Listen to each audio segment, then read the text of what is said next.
Warning, the following program contains sensitive material that may be unsettling to some audiences.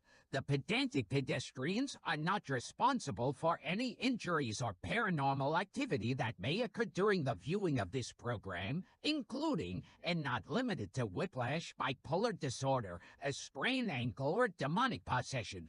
Viewer discretion is advised. Two guns. Do you want to, encourage people to suspect the host? So funny, Shad. When you see people laughing.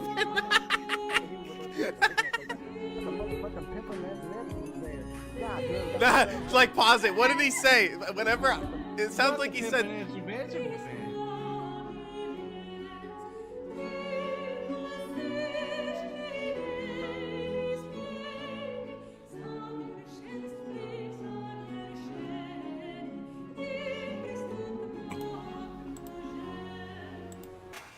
Are we live? We're live, I believe. Okay. I think. Welcome everyone to the belated PPP stream. We missed this week's PPP. It was supposed to be on Saturday because of Shab's anti-pragmatism. No, don't even. Yeah, yes. Don't listen to him. He's retarded, guys. No. Shab just... he just blames it on me. Shabisky didn't schedule the stream. Exactly. He didn't fly out to where I live and force me to get on the podcast. You didn't follow through on that. You didn't clock in to work, Shab. I was waiting for you. Shut up. You didn't arrive. I clocked in fact. And you owe me for all that time, because I clocked in still. Once again, I gotta suspend Shab without pay. Once again, I want to go on the record and say, Dirk Cobain, most punctual pedestrian. I was here an hour and a half early for work today. Yeah, thank you. Stop stroking your ego. Well, hey, you know, John, you just need to step up your game and participate in your podcast. You know, get there early. Shabisky, I've appointed him as the fall guy, so Bill Hicks is going to help me out here. Gaslight Shab whenever things don't work my way. But anyway. That's Shab's real job, is to be the fall guy. Let's start talking about Trump to trigger the algorithm so all the Trumpites come in and start talking shit. Let's get things going. Marks President Trump's 100th day back in the White House. The president arriving at the milestone with the lowest presidential approval. So do you think this is fake news? Do you think it's the lowest presidential rating ever? I don't know. Mean, this is libtard media. I mean, this isn't ABC. Yeah, I don't believe it. Yeah. So, I mean, if it's not Fox News or the Christian Broadcasting Network or Ben Shapiro, automatically fake. Because unlike these news networks where I just poo-poo them right away, I really do thoroughly look into the topics and thoroughly cross-reference what's presented to me on Fox News to really verify that it's true. Numbers in decades, largely due to his handling of the economy so far. Trump and major trading partners are facing pressure to strike a new trade deal, as some economists warn of pandemic-era shortages if the current tariffs hold. ABC's Christian Cordero from Washington. This morning, some economists warned. When do you think we're going to enter recession mode? When? When are we getting out? Well, I thought we were already here. I don't think we've entered a recession yet. Oh, yeah, I forgot. Shortages are on their way in the coming weeks as the trade war with China shows no signs of easing. Asset management firm Apollo forecasts container ships from China to U.S. ports could come to a stop by mid-May, followed by a halt in trucking demand, leading to empty store shelves. The firm predicts layoffs in the trucking and retail industries by early June and a recession this summer. In Los Angeles, the nation's busiest port. Now, my job, I work for the city government, and they're fucking laying off people already. So that's kind of scary because the city government, of course, it's like they aren't really, Doge doesn't really have any sort of say there. And it's like they're not part of the private sector, but even to that extent, these local sort of governments just, it's fucking with the funding to that extent where now they have to lay off employees. Expects to see imports drop by more than a third in the next 2 weeks. In a statement, the West Coast Dock Workers Union writes President Trump's tariffs are, quote, nothing more than a direct attack on the working class and should be opposed outright. Treasury Secretary Scott Bessent telling CNBC. No, Trump cares about the working class. He went to McDonald's and everything, and he thought that the way they actually, place the fries and stuff, in the containers is just with their bare hands because he's a working man. He knows how things work. Wait, did he do that? Yeah. But I guess it's fake news. It's China's responsibility to fries reach a in trade the deal with the bag. U.S. I've repeatedly said that I believe. Can you imagine doing China that to with your de-escalate. bare hands every time? Ah! That shit's hot. He burnt. No, they were cold fries. They didn't even. They didn't give Dude. him that real Someone piping that hot. thinks that. Have you ever ate at McDonald's before? Like, that's one of the things. Is he supposedly really loves eating McDonald's and drinking Diet Coke, but like, if I was as rich as him, if any of us were as rich as him, I would never eat McDonald's. Never. McDonald's. I eat McDonald's because I'm poor. What do you mean? That's how he stayed. That's how he got so rich. He Why saved would that I money. rather get a shitty ass McDonald's burger when I can get a nice, good quality burger made from like a good place for a little bit of money more, and that is chump change to me. Like, why would I ever go to McDonald's? Because he is frugal, even though he's got billion. I mean, he is a self-made billionaire. So I don't buy the he knows idea what that it's he like really. to be the middleman. I don't buy He the was a idea that middleman. he really No, eats he McDonald's experienced being the cheeseburgers middleman, and likes Shab, it. before he became part of the like uber wealthy. There might be videos and stuff of him eating the cheeseburger. But no, I don't buy it. He does not. He is not some big McDonald's fan. You don't think he's a man of like fine taste? I think even the McDonald's is fucking very- dumbest motherfucker on this planet is smart enough to be like, oh yeah, I would much rather a restaurant burger made burger than a fucking McDonald's slop together crappy burger. I don't know. A lot of McDonald's burgers, they're kind of like tiny, so I don't know. Those larger burgers at like your finer eating establishments, they kind of make you want to throw up. You can like kind of feel them clogging your arteries as you eat them. They sell 5 times more. Nah, devices Trump's than a we sell quarter to them. pounder. China says there are no talks. But I don't eat fast food because I think fast food's just disgusting in general. Makes me like want to puke. Oh, I had Wendy's with you at least once, John. Did you never had one bite of Wendy's the whole time we were in I had like a Frosty. Oh, for real? That's the only thing you got from Wendy's the whole time? Yeah. Dude, that Wendy's was our watering hole. I think we ordered pizza more than we went to Wendy's. Oh, maybe. Trade between President Trump and my President bad. Xi. A spokesperson for Beijing writing, "Let me make it clear one more time that China and the U.S. are not engaged in any consultation or negotiation on tariffs. But Trump and his administration suggest negotiations are underway, though has offered few details." You said that you have spoken to President Xi. When did that happen? China says it hasn't happened. I spoke to him numerous times. Have you spoken? Now, how much do you want to bet that he's not going to back down? Because part of being a clinical narcissist is that your ego, you being right and not being wrong, is more important than the actual well-being of other people. And they're just masters at self-deception.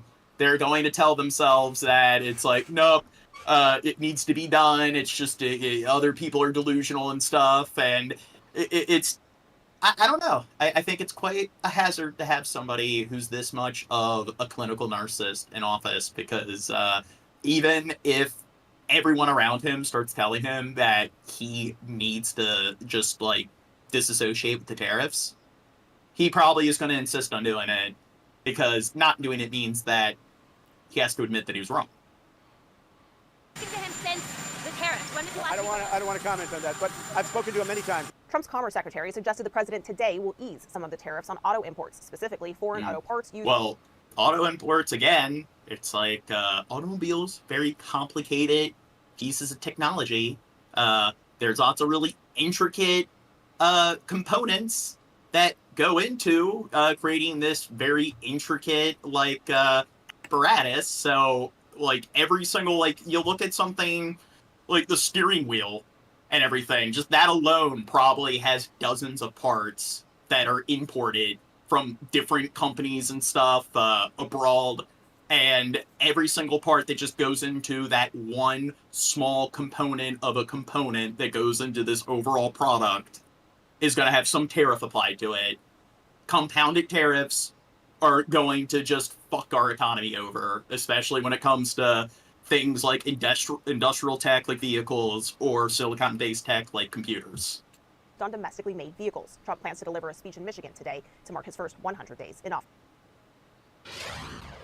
We're back now with a political milestone, the first 100 days in office of President Trump's second term. The White House has been eager to tout the administration's accomplishments, especially on border security. But new polling shows the majority of Americans are not pleased with his handling of the economy and his tariffs. Fake news. In particular. Garrett Haake has more. This morning, as President Trump marks his first 100 days in office, his signature economic policy in the spotlight. According to a new NBC News poll, just 39% of Americans approve of the president's handling of trade and tariffs. It's all coming down. It's all looking good. The tariffs are strong. As rising prices... Do you know that he's already marketing Trump 2028 hats? Now, we're going to be I saw someone this... wearing that the other day.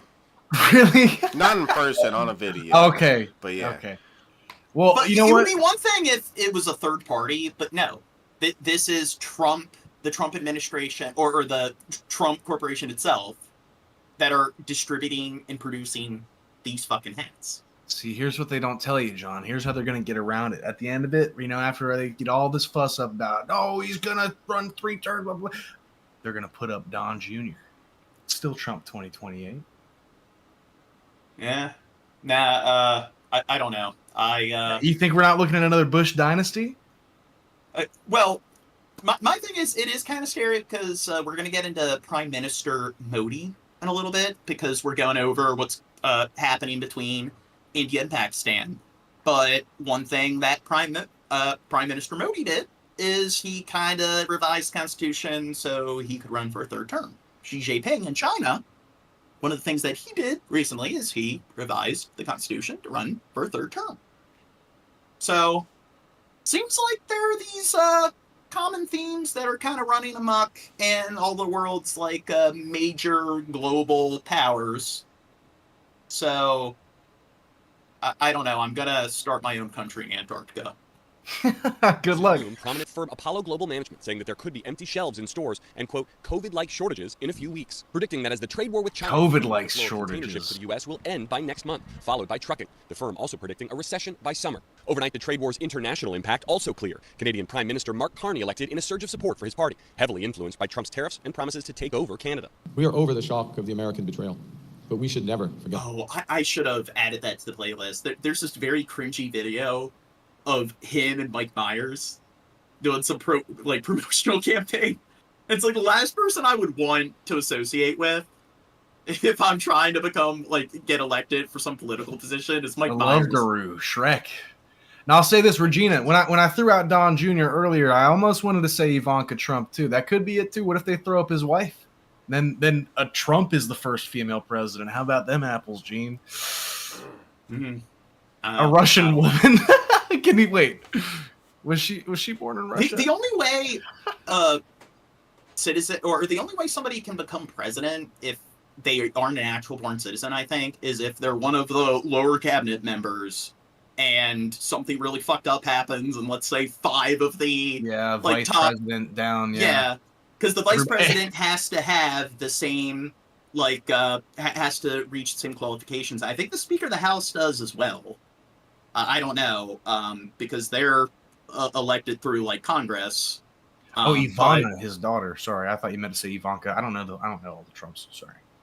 Then, yeah, but I think it's the Secretary of State. They're the 4th in line to become president. So I don't think they need to be a natural born citizen. So I guess if something really fucked up happens, and the thing is, the Speaker of the House is part of the legislative branch. They're not even part of the cabinet and the executive branch. So that means that I don't know, some massive sort of global attack would have to result in, I guess maybe a bunch of rioters go in and massacre all of the Congress officials, and then maybe something bad happens and the president, the VP, and I know the Secret Service, they don't like to have the president and the vice president together in the same place. They usually like to keep them separate, but I guess, I don't know, maybe if...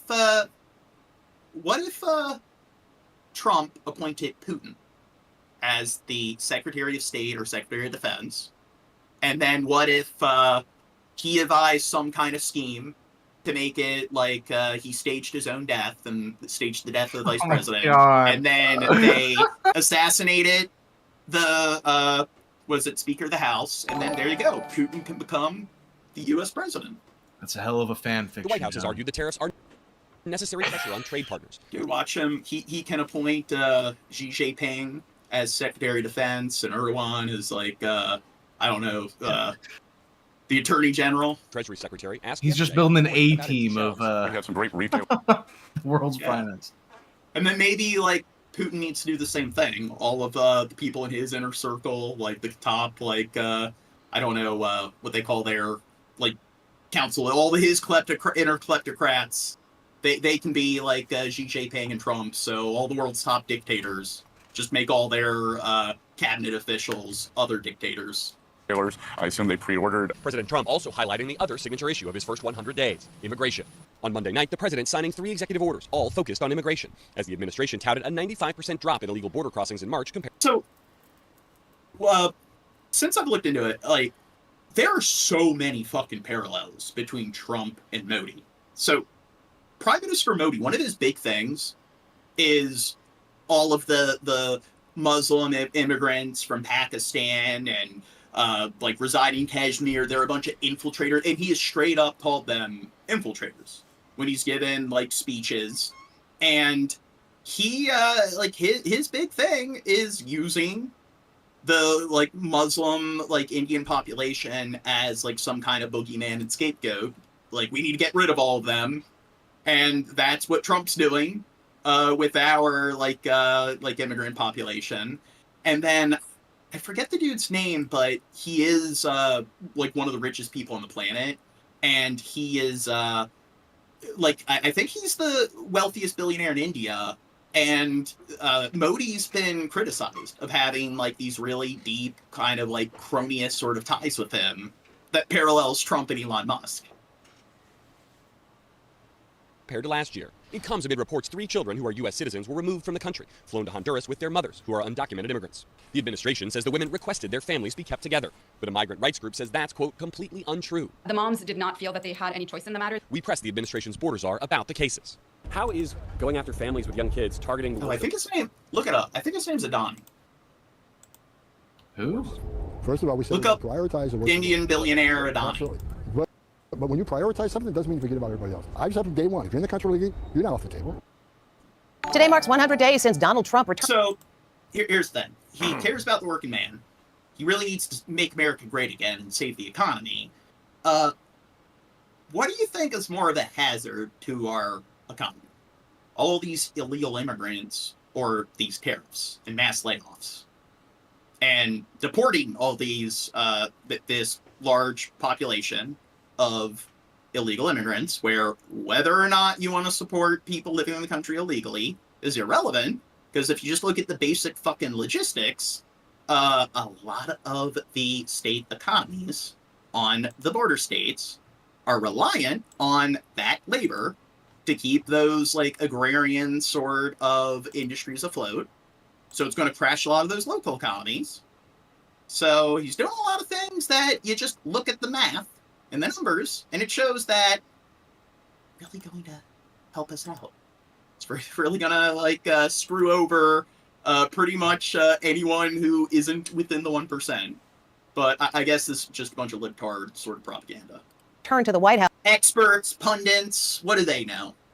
But the president's approval ratings are definitely not where he would like them to be. And that led to a late-night White House meltdown. Admiral Cogliano has details. The White House is playing defense today as the president's poll numbers plummet. 5 major polls over the past week show historically low approval ratings. I look back at all of the polling you possibly could long before I was born, and Trump's 41% at 100 days is the worst on record. CBS News senior White House correspondent Ed O'Keefe is in Michigan. Do you think it's fake news? Yeah, look at it. It's Inside Edition. I don't know. If you look at Fox News and if they poll their audience, I think his approval rating is a lot higher. Where the president is holding a rally tonight to celebrate his first 100 days. What do these polls mean for President Trump? It suggests that Americans are not happy about how he's handling the economy, more specifically, not happy with how he's fighting inflation. There's people I know who are conservative. So if you talk to people who are, a lot of people who I guess are more in the upper middle class, sort of like white collar conservative demographic, a lot of them will vote red for one reason. You know what it is?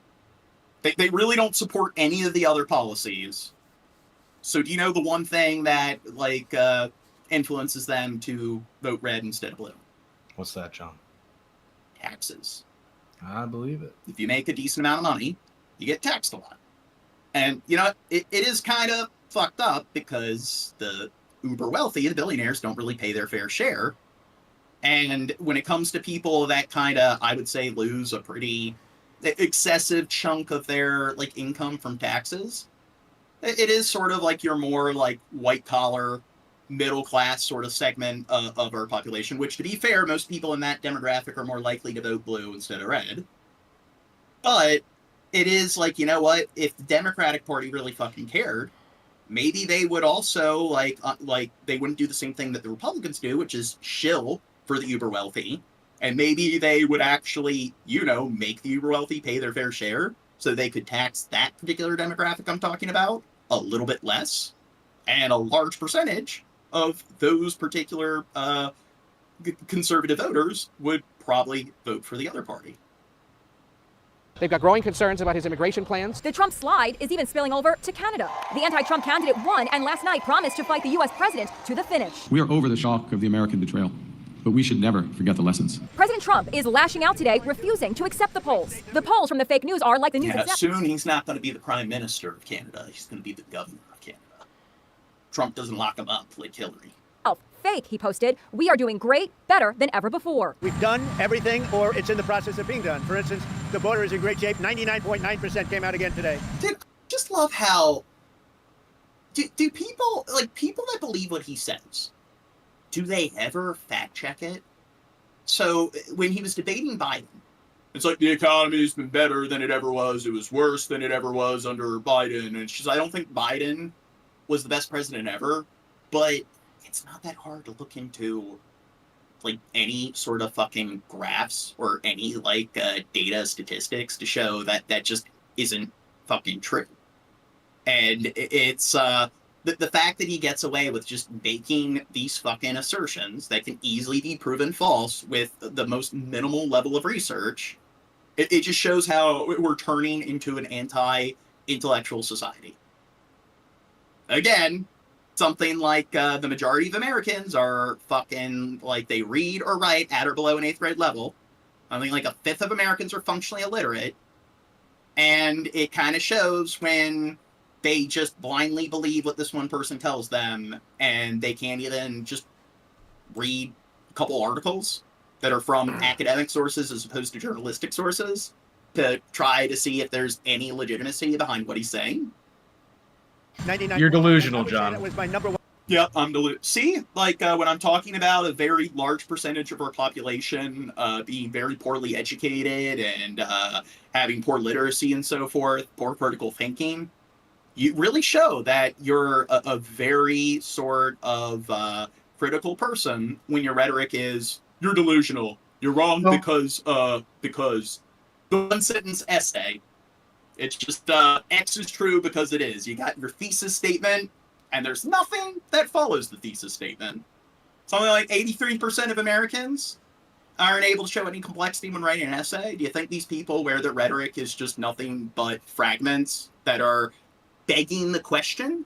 In epistemology, it's begging the question is the most common logical fallacy. It's when your thesis acts as your conclusion in an argument. And then when you look at the parallels when it comes to just basic reading and writing, and it's when you're writing an essay, you have your thesis, your body, your conclusive paragraph, and there's supposed to be an entire essay that follows the thesis to try to verify it. But it's almost like when you're an illiterate dumb fuck, all you really got is a thesis, a declarative statement with no substance to support it. What's that, Chad? Can you look at StreamLabs, make sure whether we got a tip or not? Because I could have swore we started with 20 and on the goal. Okay, I'll do it in a sec. But One thing.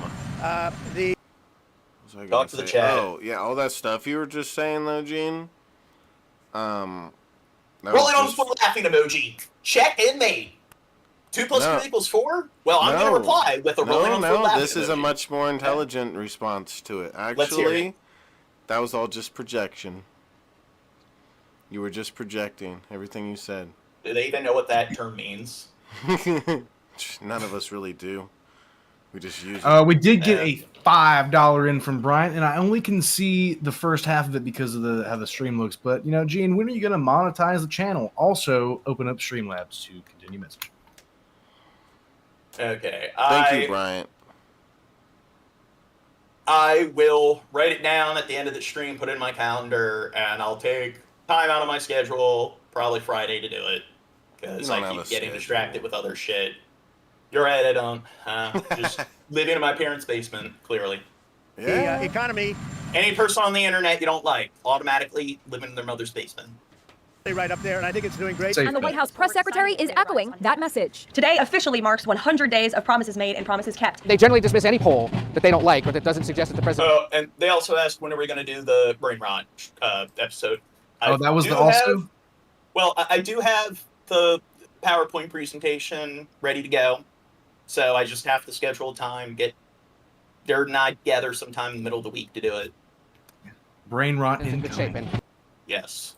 In that case, they're dismissing just about every poll. It's officially been 100 days of Donald Trump. Okay, Jon Stewart. Of course, the late night comics had plenty to say about Trump's poll numbers. More than 70% of Americans say the economy today is either not so good or poor. The other 30% are either in a coma or in his cabinet. Well, clearly, that's the 70% of our country's population that are betas. President Trump has signed a record 142 executive orders in his first 100 days in office. Yesterday, tucked in at the bottom of the third section on an order about strengthening law enforcement, is a directive to review and potentially terminate what is known as consent decrees. Our Scott McFarland joins us now to explain this. Scott, remind us again what a consent decree is. Yeah, so often, John, consent decrees are issued against police departments. Police departments under review by the feds for possible misconduct or bad policies or racial discrimination. There have been any number of them in the past few years. The Trump administration is shifting its civil rights division away from overseeing police departments. There's a seismic shift for So, do you think, in the past 10, 20 years since this new sort of technology started to become very common, I think it's known as a smartphone. And you start to see one in every single person's pocket. And one of the things that these smartphones can do is you can, record things. They all have HD cameras on them. And they're also able to instantly upload things online. So once pretty much everybody had this particular, item in their pocket, we start to see that, there's a lot of really unethical human beings who serve as police officers. And they tend to, overstep and engage in this thing known as power tripping and police brutality. So I think it's kind of evident that there's a lot of issues with cronyism in, police departments throughout the United States and cops just not being held accountable and the police policing themselves. So now Trump wants to, invest less attention in actually, regulating the police and making sure they're not, engaging all the kind of fucked up stuff that I previously mentioned. So, do you think that when it comes to all the things that Trump is going to allocate time and money to, when it comes to our federal government's resources, do you think this is something that deserves more attention, more resources, or do you think that it's something that doesn't matter? No, John, you just got to let the police do whatever the fuck they want, dude. See, I just like this in the chat. You're what's ruining the country, John. You're doing that by being a dweeb and bringing up issues like police brutality and, human rights and all that here's the thing. Shit, bro. You need to be an alpha and start talking about shit. I like how I've called them out on being a bunch of illiterate dumb fucks who don't know how to present a cogent argument, and their discourse is just X is true because X is true, and yet they're still not able to provide anything beyond that of you're ruining the country because you don't know what you're talking about when you're talking about most Americans being functionally illiterate, when I'm only able to write a fragment's worth of information at a time. But hey, only losers write, brief constructive responses, because writing a paragraph's worth of information, oh my God, I mean, you're a loser who has no life, even though you're disagreeing with somebody, and the amount of time it takes you to type up a paragraph is a third of the amount of time that it takes them to write 4 or type up 4 or 5 words. Office that was open during I want to say this, Mid-20th century. No one has insinuated that most police officers are engaging in police brutality. The problem is that it's a system that is inherently corrupt that allows for that to happen and will let it happen. It doesn't matter. Look, I'll be honest. I'm a white American, dude. I've had pretty much nothing but decent experiences with police, except for a handful of times they were, assholes. But that being said, I can see that they're just doing their job. No police officer ever. Well, I don't think a police officer ever stuck a gun in my face. So whatever. But that being said, you can't deny that it is a rampant issue in this country, and big news. Yeah, no one should be above the law. No one should be above the law. It happens in every fucking state, city, and county, and the ones you hear about aren't the only ones that are fucking happening. There's a lot of shit that gets swept under the rug just because, throw them right in jail and nobody bothers to fucking write a fucking report about it. Happens everywhere, all the time. Did you know, Dirt, that police officers, that's the occupation that has one of the highest percentages of psychopaths working within that particular trade? Did you know that? Yeah, but that's all good. That also goes for surgeons, John. So it just means they're smart. Did you know that if you're married to a cop, then you're more likely to be a victim of spousal abuse than if you're married to somebody of any other occupation? Well, that's because and that police officers beating the shit out of their spouses and children is actually a very ubiquitous issue amongst police officers. Did you know that? All right, I guess these statistics, they're just fake news, even though you can look into what I'm saying and research it and see that, you know what, there's a lot of professional research behind this and documentation. And guess what? Statistically, cops are more likely to beat the shit out of their spouse than a person of any other occupation. But I guess that's fake news. Have you stopped to consider that might be because you have to be a shitty person in the first place to marry a cop, so of course they're going to get beaten up. Oh, yeah. That's not funny. That's not a joke. Oh, God. Yeah, you don't joke about that, piece of shit. I'm going to have to cancel you. Triggered. Instead, the new mission statement of the Civil Rights Office of the Department of Justice, as reviewed by CBS. Oh, cops are smart. I mean, that's why they bar cops if their IQs are too high. And that's not something that's made up. Again, look it up. That's something a lot of departments do, because the claim is that cops that have higher intelligence are more likely to pursue other work, and they're more likely to waste money on training them. And isn't it something like only 90 or it's 94% of police officers don't even have a bachelor's degree?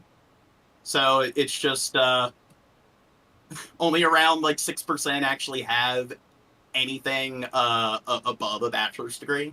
This news includes language that it's going to focus on transgender athletes, on university protests. Good. That's something that really happens all over the world in every state, city, county, and fucking town all across America. Yeah, that's a real pressing issue. I'm glad everyone's whooped up into a frenzy over the 5 fucking young people who want to. Okay, maybe there's more than 5 people. Whatever. It's a small percentage of people. Whatever. I think it's crazy that in a world with all these problems, what's in somebody's pants is somebody's biggest fucking issue.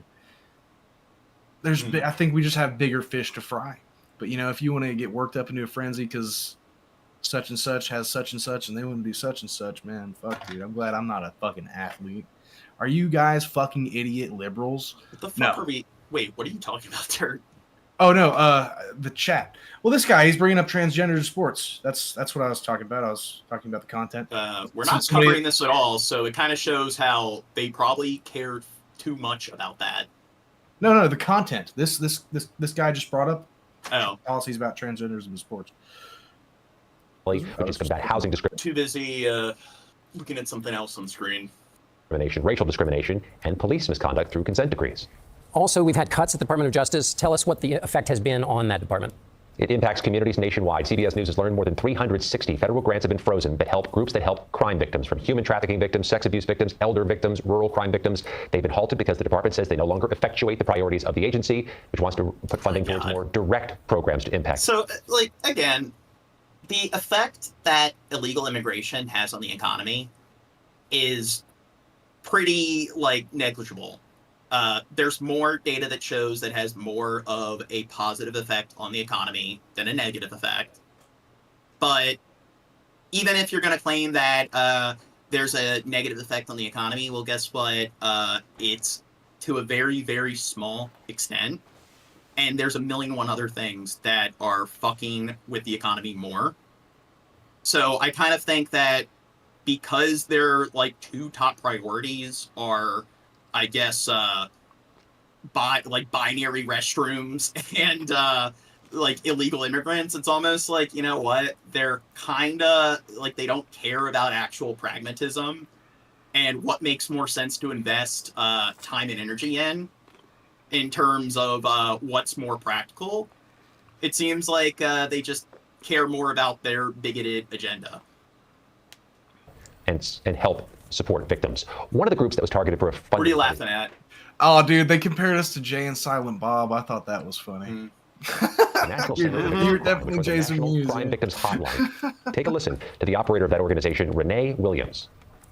You think this sends a message to crime victims, too? I think it does. Oh, somebody mentioned the fedoras. None of us are wearing a fedora. I wish I had one. I'd put one on for the meme, but I don't have one. Speak for yourself. Administration and Mr. Trump's campaign. And I wonder what that person looks like, or our friend Thomas Tom. I think he'd probably look sick in a fedora, dude. Yeah. Well, I'm wondering like what their like actual appearance is and how much they resemble the stereotypical fedora beard as opposed to us. Because isn't the stereotypical fedora beard usually pretty fat and overweight? And again, in red states, they have a higher rate of obesity than in blue states. If you vote red, you're more likely to be obese than if you vote blue. That's a statistic. That's not an opinion. You're just gonna assume. So how a this lot man of these votes? people talking shit, it's like, I wonder. Like, you roll the dice, most Americans are overweight. There's probably a decent chance that they're not within a healthy, like, weight class. So, I think maybe if they popped into Discord, got on camera, we'd find that their, my name is Earl sort of fat fuck. Wait, that's Earl was fit. It was what's his nuts, the other guy, Randy. Well, you know, like you're going to put crime victims first. And I believe that if these cuts are allowed to stay, that proves that that promise was not necessarily true. President Donald Trump promised the largest mass deportation in history on the campaign trail last year. And now that those deportations have begun here in Las Vegas and in cities around the country, illegal immigrants and their advocates are facing a climate of dread. But there's a whole lot more activity. And there's a lot more fear. And so some of that seems to be targeted at making people feel anxious and afraid because people don't know who's going to be hit next. Professor Michael Kagan runs the University of Nevada, Las Vegas Immigration Legal Clinic. He tells me Trump's stepped-up enforcement action may discourage foreign students from studying in the United States. Dude, when do you think they're going to just start deporting people who are natural-born citizens? They're just going to banish them to Canada? Back in December. Or watch them make the argument that, like, hey, Mexico, they don't prevent, like, all the illegals from crossing their border. They don't do their job. So you know what? We're just going to give them all our banished, like, citizens that are guilty of acts of sedition towards the Trump regime. Isaac Velasquez. They're going to go, like, a Soviet era, like, Stalin route, and, like, where he would banish them to Siberia.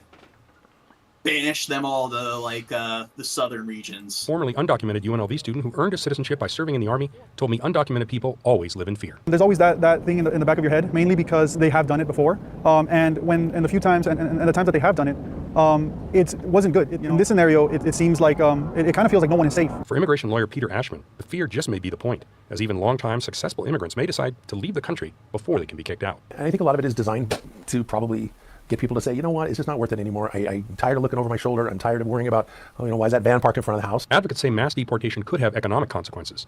The ACLU of Nevada estimates undocumented immigrants paid $500 million in state taxes in 2022. But conservatives argue that Trump is simply fulfilling a... How do they pay taxes? They're living off the grid.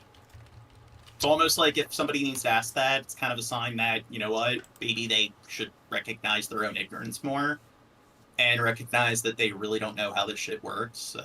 I'm aware that there's this thing known as sales tax, but so I was like, you know what the Dunning-Kruger effect is, Dirt? Do you think that is a good example of the Dunning-Kruger effect running its course? Yeah, I'm familiar with the drunken cougar effect. Campaign. John, did you pull anything about the cancer child that got deported? I kept seeing, dude, Tino, you really couldn't even, you typoed it, dude. You put a O.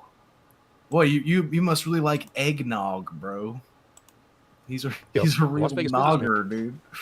and says there's a cost to allowing undocumented people to stay. I mean, we're not turning these people away from a hospital if they're hurt.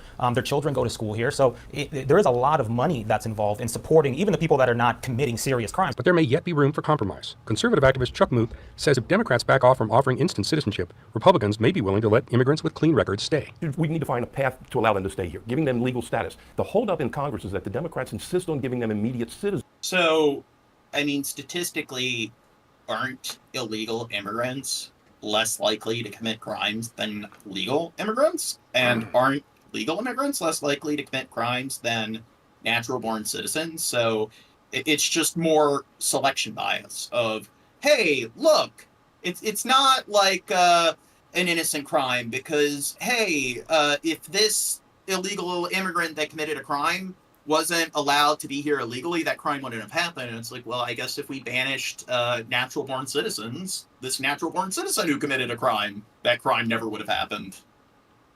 If we banish all left-handed people, then, hey, this one serial killer was left-handed, therefore that serial killing that took place never would have happened if we didn't allow lefties to exist within our borders. Citizenship. Muth and Velasquez seem to agree. And I'd like to believe that the majority of Americans would be okay with some sort of path to citizenship or maybe a reform. And wasn't the wall supposed to keep them all out?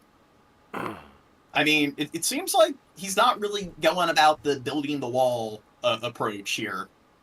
And it seems like that really didn't do much of anything. So seems like the fact that he's not really pursuing that anymore, it's not really getting a lot of attention, is sort of a sign that it was a really stupid and Looney Tunes sort of like thing to even pursue to begin with.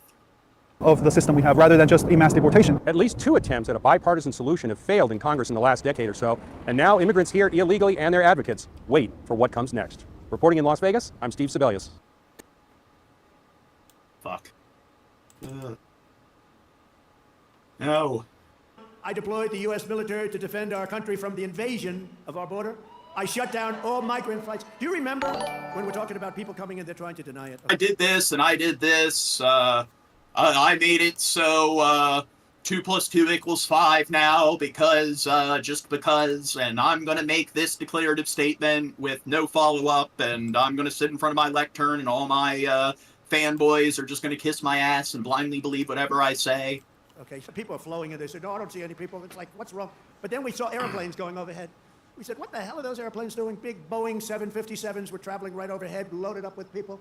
I say, where the hell are those planes going? They were loaded up with migrants coming in illegally, flying in by plane, paid for by the U.S. government.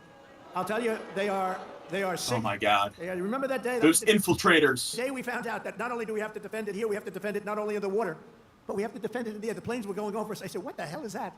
I banned all welfare to illegals, and I signed an order that will end automatic citizenship for the children of illegal aliens.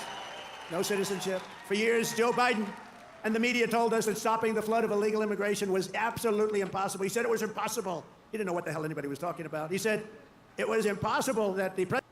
Now, did he say that? I mean, it wouldn't shock me if he did. But I'm wondering if he actually did say that. Because it would be funny if there actually is no, like, quote of him ever saying that. And yet, Trump right here is making this claim to all his followers, and they're all cheering and shit, and are just going to accept it as being unequivocal truth. The president had no power to stop what was needed in the form of legislation. He needed legislation. He had no power to get it. But it turned out that all we needed was a new president.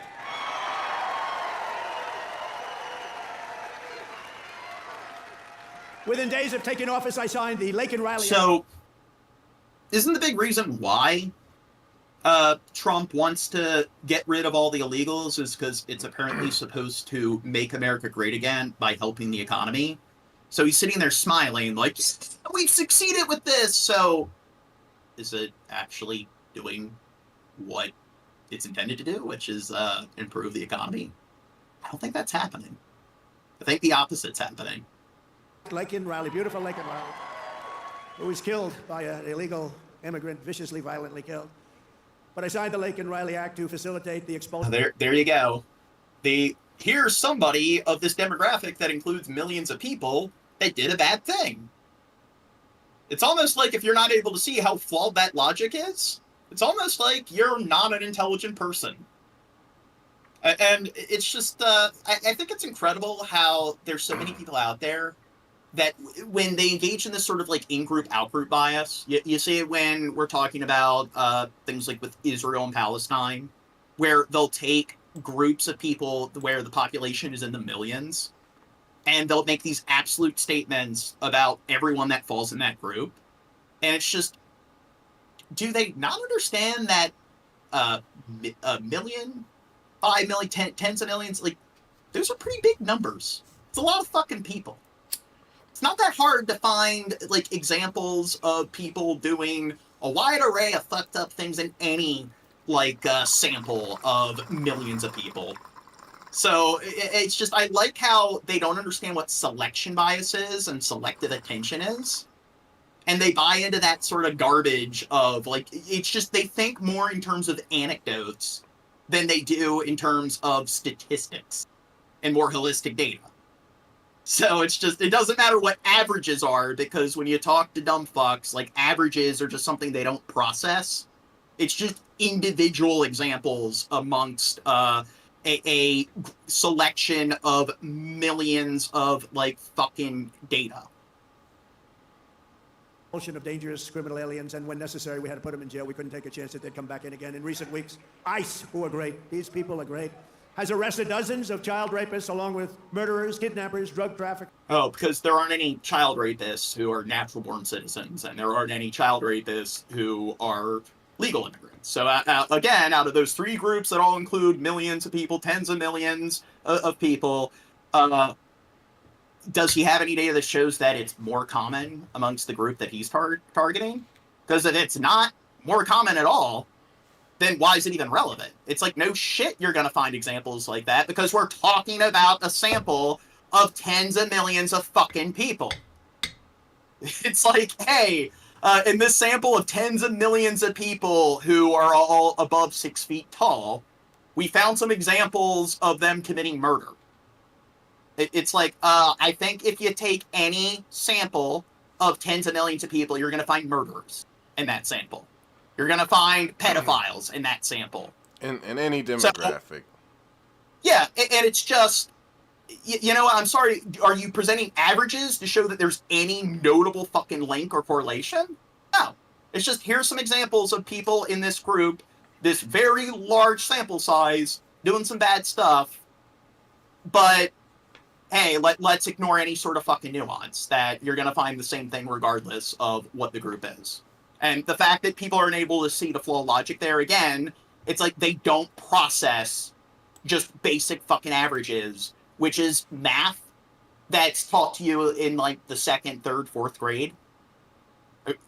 It's almost like, again, most Americans read or write at or below an 8th grade level, and it's something like, fifth of Americans are functionally illiterate. It's almost like also a fifth of Americans don't understand just, like, basic third grade level math. And thieves, and frankly, people from mental institutions. We've designated 6 murderous Mexican drug cartels as foreign terrorist organizations. See, I want to disagree with some of the rhetoric in the chat here, where a friend in the chat, Waffle Jackson, says, "Why is this dude defending immigrants that are kid touchers?" And he didn't. None of his words said that. He was defending immigrants from people like you, who, again, when we try to defend immigrants, are just, again, people are like, "Oh yeah." Do you want me to tell you? It just goes right over their head. Hot topic. Me personally, I don't have a problem with deportation as it stands. It is like as it stands. Okay, I believe there needs to be more oversights as far as human rights go. That's my bleeding heart hippie fucking logic on it. But yeah, I think illegal immigration is bad. I think it leads to exploitation in all facets of whatever. I think people would have a better shot if they entered this country legally. I think maybe we should have easier means to do that. I think it's a little restrictive, whatever. But yeah, I'd say, it's illegal immigration leads to exploitation. I think maybe we should have a more human rights sort of solution rather than send them all to El Salvador. They'll fucking take them. Yeah, I don't think they should just be thrown into a fucking prison. But that being said, no one was defending people who mess with kids. We're defending people from being lumped in with that shit just because you can point to some examples of it. Yeah, because 0.001% of people in this demographic of millions, tens of millions, happen to be at fault for that. That must mean that we have to heavily associate it with that group as a whole, even if the percentage isn't any higher than any other group. So, and the fact that you're not able to comprehend that, and the fact that you process it as us, like, defending PDF files, it just shows that, you know what, you're kind of proving my point. That you just don't get the concept of nuance and variation, more like variable sort of data. I mean, black and white thinking for the win, am I right? Transnational gangs, MS-13 and Trendiaragua, TDA. They've been designated the highest level of terrorists, and that lets us do a lot of things that you wouldn't be able to do. We got to get them out of here before they kill more people. They've killed plenty. My administration is in. So what isn't a terrorist? I'm sorry, like, what about all the fucking school shooters? If you accidentally run into a Tesla when you're driving your car, you're a terrorist. And it's like, okay, like with the Tesla thing, I can understand branding people that, okay, they're destroying the Tesla vehicles, and it is sort of like now people fear buying Tesla vehicles. It's fucking with that market. So it can fall within the parameters of terrorism, but this is where, I don't know about again, when it comes to critical thinking, it's just a stupid term and classification where, again, there's variation. There's a difference between, if you're going to classify something like yelling as assault, there's a difference between yelling at somebody and bashing their face in with a blunt instrument. There's a difference, even if you're going to classify it as terrorism. Let's look at the individual crime itself as opposed to this broad category that it falls under. And it's just stupidity. It's like, hey, bombing a bunch of people with a suicide vest is terrorism. So, but hey, if you're like destroying property and stuff to, I guess, dissuade people from investing in this product because of some political agenda, clearly, like, one's just as cruel and ruthless as the other. Because nuance, what's that? Increase arrests of known and suspected terrorists by 655%. Is that okay? We tried to get it higher. But the courts are giving us a hard time. Can you believe? You know, I won on the basis of, I think the number one thing was on illegal immigration at the border, the people pouring across our border that are from all over the world. Oh, I thought it was actually groceries. I thought it was groceries. That's what I thought most people were head over heels for. Yeah, inflation. I'm pretty sure inflation was probably the big thing overall. Like, Republican or Democrat, that people probably, it was really fucking with the average person. And I don't think he's really helping with that. I think it's kind of a red herring, hyper-focusing on immigration. Unbelievably bad, in many cases, unbelievably bad people. I think that was the number one thing. And now the courts are trying to say that, that doesn't matter. I don't think it's... Yeah, next bit. A massive bust at an underage nightclub. The DEA arrests more than 100 people, including undocumented immigrants and members of the U.S. military. I'm Phil Lipoff here in New York. See right here, John. It's right here in front of your face, John. These are the people you're defending, John. But did they also arrest members of the U.S. military? What percentage of them were illegal immigrants? We've been telling you about as it happened this morning in Colorado Springs. You can see the DEA agents forcing themselves in there. The DEA says those arrested included members of the Trendiaragua and MS-13 gangs. Authorities say they seized drugs and weapons during the operation as well. And here's the thing. If they actually are part of these criminal organizations, whatever, I don't care if you lock them up or deport them. Yeah, but this is a when bust. you're going Good job done. When you're going to hyper-focus on these scenarios and engage in this sort of cherry picking and act like, hey, look, this is just illegal immigration as a whole. They're all a bunch of, like, felons. They're all a bunch of terrorists and gang members. It's just very dishonest. And you can find there were legal citizens that were engaged in this, like, criminal activity. So guess what? You can find plenty of people who are working in criminal enterprises that are living here in the country that were born in the U.S. Bring in Emily Coffey from our ABC affiliate KRDO in Colorado Springs. Emily, you're learning a bit more about how this whole thing went down.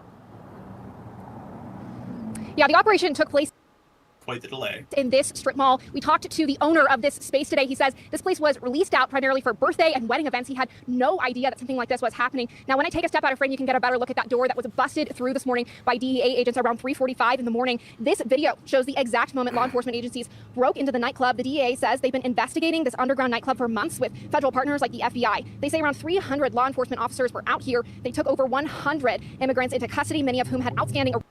So now I've discussed this before, but when it comes to what would cut back on crimes associated with drug trafficking or like illicit like drug use and production, do you think maybe decriminalizing and legalizing a lot of drugs such as like cocaine would probably that's the first thing he goes to. He's like, that's the number one thing on my list, cocaine. That's what we need legalized. Is probably up there in the... I'm tired of being a secret criminal, okay? Well, I'd say it's right, most likely up there in the top Snowhead. 2-3 drugs that are like produced by these drug companies, and out of the other big like illegal like substances, it's definitely one that's probably the most clean and safe in its like pure form. Unlike something like PCP. Are what need to be legalized, Gene. Shrooms. What's that? Shrooms need to be legalized, Gene. Yeah, but I don't think that's playing a big part of like the illegal like drug cartel trade. Gene, this is what me and Dirt need in the world. Not because we just need to do shrooms, but we also need the gene that we saw at the meetup, okay? We need to see that. Okay, we're not going to derail this, Okay, but when it comes to him cutting the funding of all these other government agencies like the IRS, the FAC, and so forth, it's the toady industries, the guys that bear the arms, that break into buildings and arrest people, that he seems to want to put all the extra funding in, like the DEA. And when it comes to, investing or making investments that would cut back on this illegal activity, do you think investing more in the DEA as a whole is going to help cut back on this? Or do you think maybe just decriminalizing a lot of these drugs that kind of fuel this trade would probably cut back on it more? Which one do you think would have like a more positive effect overall when it comes to addressing the issue? I think we just need to be harder on drugs, Gene. I don't know about what you were talking about. That's really worked. We need to make it like a death penalty if you get caught with any marijuana, any amount. Yeah, it's not like just in right every... then and there, the cop pulls, boom, motherfucker. If they find a joint on you, that needs to be the new law. Fuck these potheads. Well, a lot of country, like, was it Duterte in the Philippines? That was his big policy. You do drugs, I kill you.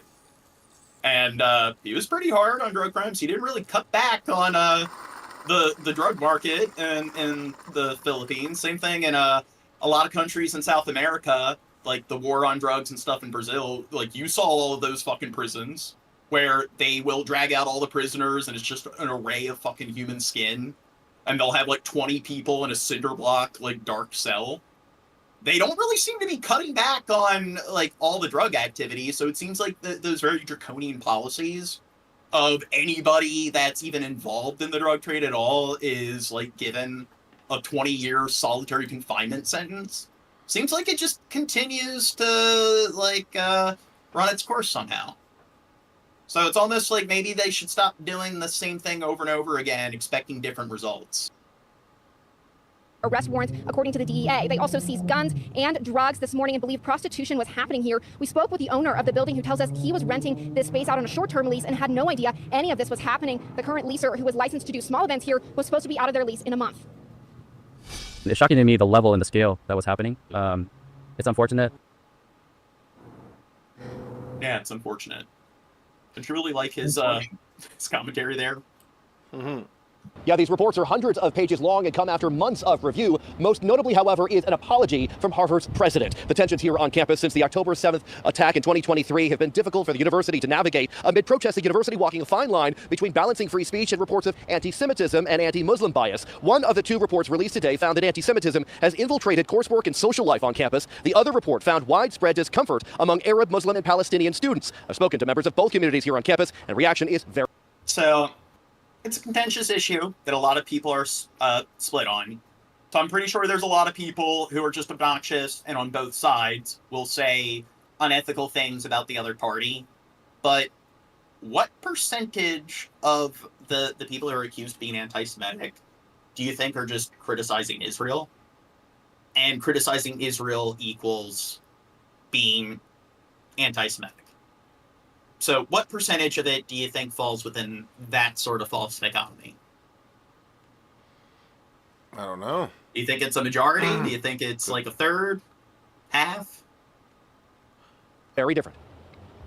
It's a brave thing, I think, for anyone, especially a leader of an organization like this one, to admit that they've come up short and that there's work to do, and especially when there are threats like that are coming from the federal government right now. So I give President Garber... Here's the thing. Speaking of selection bias, there's a there's this very large protest where they were protesting against all the war crimes that the Palestinians were being subjected to. But when there were thousands of people that showed up to the protest, one person spray painted a pro-Hamas sort of message on a wall. Therefore, all 1,000 people, or 3,000 people at the protest, all of them pro-Hamas. So, yeah.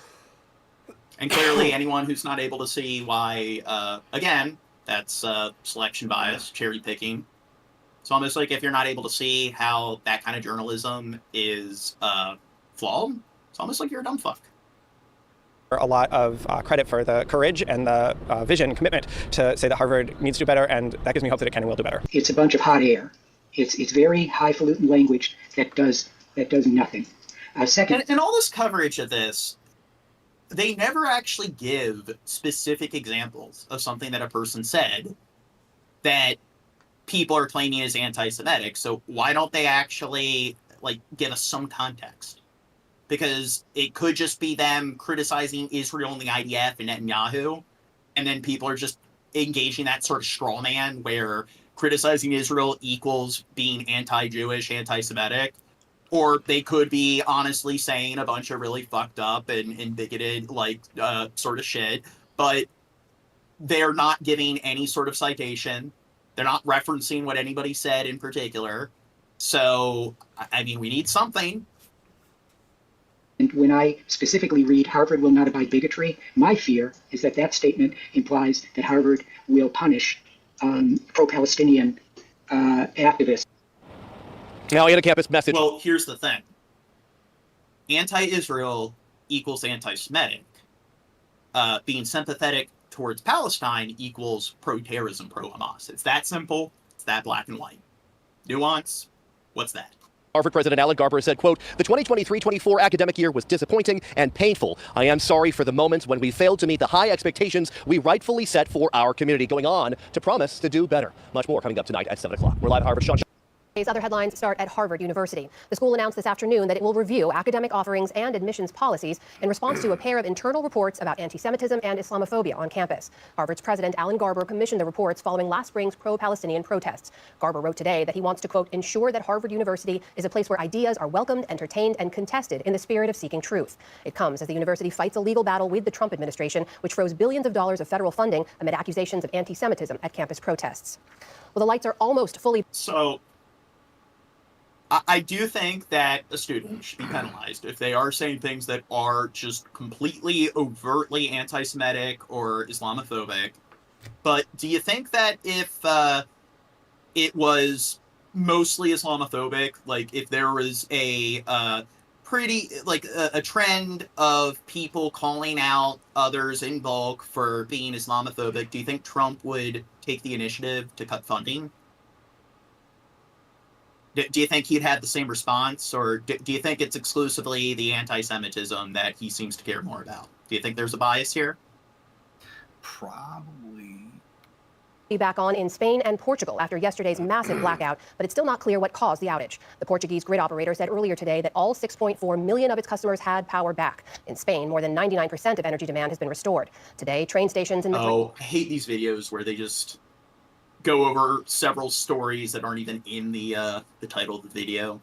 Yeah, I was like, the city of Chicago leading titles has joined a group of cities, union organizations, and nonprofits in a lawsuit challenging cuts by DOJ to the federal workforce. The suit, filed in the Northern District of California, accuses DOJ and the Trump administration of illegal... And I love how, there you go, Baltimore. Somebody who's working for the city, definitely experiencing that. But it's when you mention people being laid off that work for the social sector, it again just shows how people who want to laugh at that, like laugh out loud, they're working for the social sector, they're being paid through taxpayer money. They don't understand that there's a thing called a job market. And if you start cutting off people who are working for the social sector, they're going to have to start working for the private sector. And then that means that it will cause inflation in the private sector where there's less jobs to go around. So, I don't know. It's not a good thing. Or it will cause deflation. Legally ordering the mass firings of federal employees without authorization from Congress. That suit also says that those terminations violate the separation of powers in the U.S. Constitution. San Francisco... do you think, on top of all that, when all of these tariffs and stuff, when all of these companies start going down under, there's mass layoffs because all these smaller businesses aren't able to afford employing all their workers. Do you think when there's even a smaller supply of jobs available, when all of these people that are working for the government now have to take those positions in a much smaller supply of jobs, do you think maybe that's going to fuck with the job market even more? It's going to make it even worse. It seems like he's doing a lot of stuff that all of these things in conjunction with one another. Seems like he's really going to fucking destroy the economy. Seems like the numbers kind of show that, I mean, it's already going downhill. Things are already really going into a pretty uncanny sort of area. I don't know. Do you think people are being sycophants and they want to ignore this? A healthy, stable economy does not happen overnight, John. You can't just poof it into existence. First, you got to stick. So if we go into a depression that's even worse than the Great Depression, and we don't recover for a decade, it's part of the process. Later, when we recover and we get back to where we are prior to the collapse, that was all Trump. Baltimore, Houston, and Seattle are among the other cities included in that lawsuit. The first 100 days are in the books for President Trump, and if you ask a local political scientist, they've been frenetic and energetic. From a flurry of executive orders to government downsizing, to cracking down on immigration and DEI, to tariffs. It's been a lot to keep up with. Stephen Caliendo is a political science professor at North Central College. He says the amount and pace... Oh my God. Some professor, some academic, a pundit on a subject. What do these experts fucking know about the topics that they're certified professionals in? Of change made by the administration so far is what really stands out. But what we see in the first 100 days of any administration is not necessarily a precursor of what is to come. So much, of course, that a president and a president's administration has to deal with are external factors. What's going to happen, globally. Somebody in the chat says Biden put us in a depression. So what are your sources that he put us in a depression? Are you talking about COVID? Because I'm pretty sure the quarantine started, the COVID pandemic started when Trump was in office, and that's when the depression happened. Now, I don't think it's Trump's fault, because pretty much the entire world went into a fucking depression. It was pretty much unavoidable, so I'm going to be honest there that it was pretty much guaranteed to happen whoever was in office. But still, if you're going to be a dumbass and ignore any sort of nuance, then the depression happened when Trump was in office. So if you're going to use that kind of logic, then, it happened with Trump, therefore it's all Trump. Whoever the president is, it's that one person is the government. Every bad thing that happens is just them and them alone. It's that simple. Oh, yeah, they blame Fauci. It's scapegoat Fauci. Yeah, there we go. Things like the economy that we may focus on the most, but also in terms of foreign policy. Caliendo says he is struck by the consolidation so you of one power. of the people that are anti-mask wearers, Mr. Mock in the chat? I bet you are.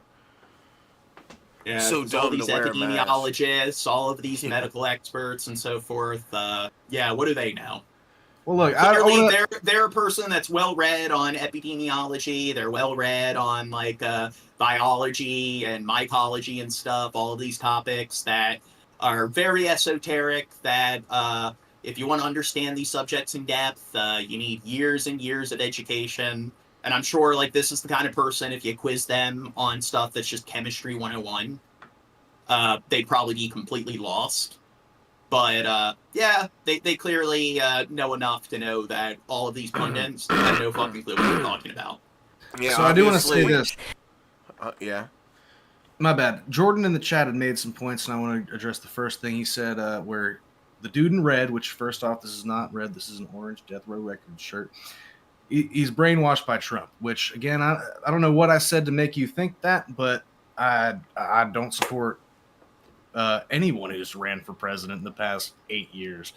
So that being said, I don't know where we got off on the wrong foot, but I definitely understand what you mean when you say I can't even run my business anymore because raw electronic parts went up 2.2 times in price in just a couple months, and it's going to get worse. So, yeah, it's fucked. And, here's the thing, man. You better get them parts made in America, son. All right. See, I talk a lot of shit, so maybe you got me wrong, but yeah, I don't think there's anything. Wait, they're accusing us of being pro-Trump. Me, I think they said the dude in red was, kind of Trumpy. Well, actually, the words he said were brainwashed by Trump, but no, that's not the case. Allow me to correct the record. Okay. Anyways, yeah, he also was explaining how he personally suffered from the tariffs, John. Yeah. It seems like he's describing what I went into detail over, the compounded tariffs. Yep, and I just want to say this. I manage a business that is dealing with that too. It is what it is, dude. It is what it is. Bad he's concerned.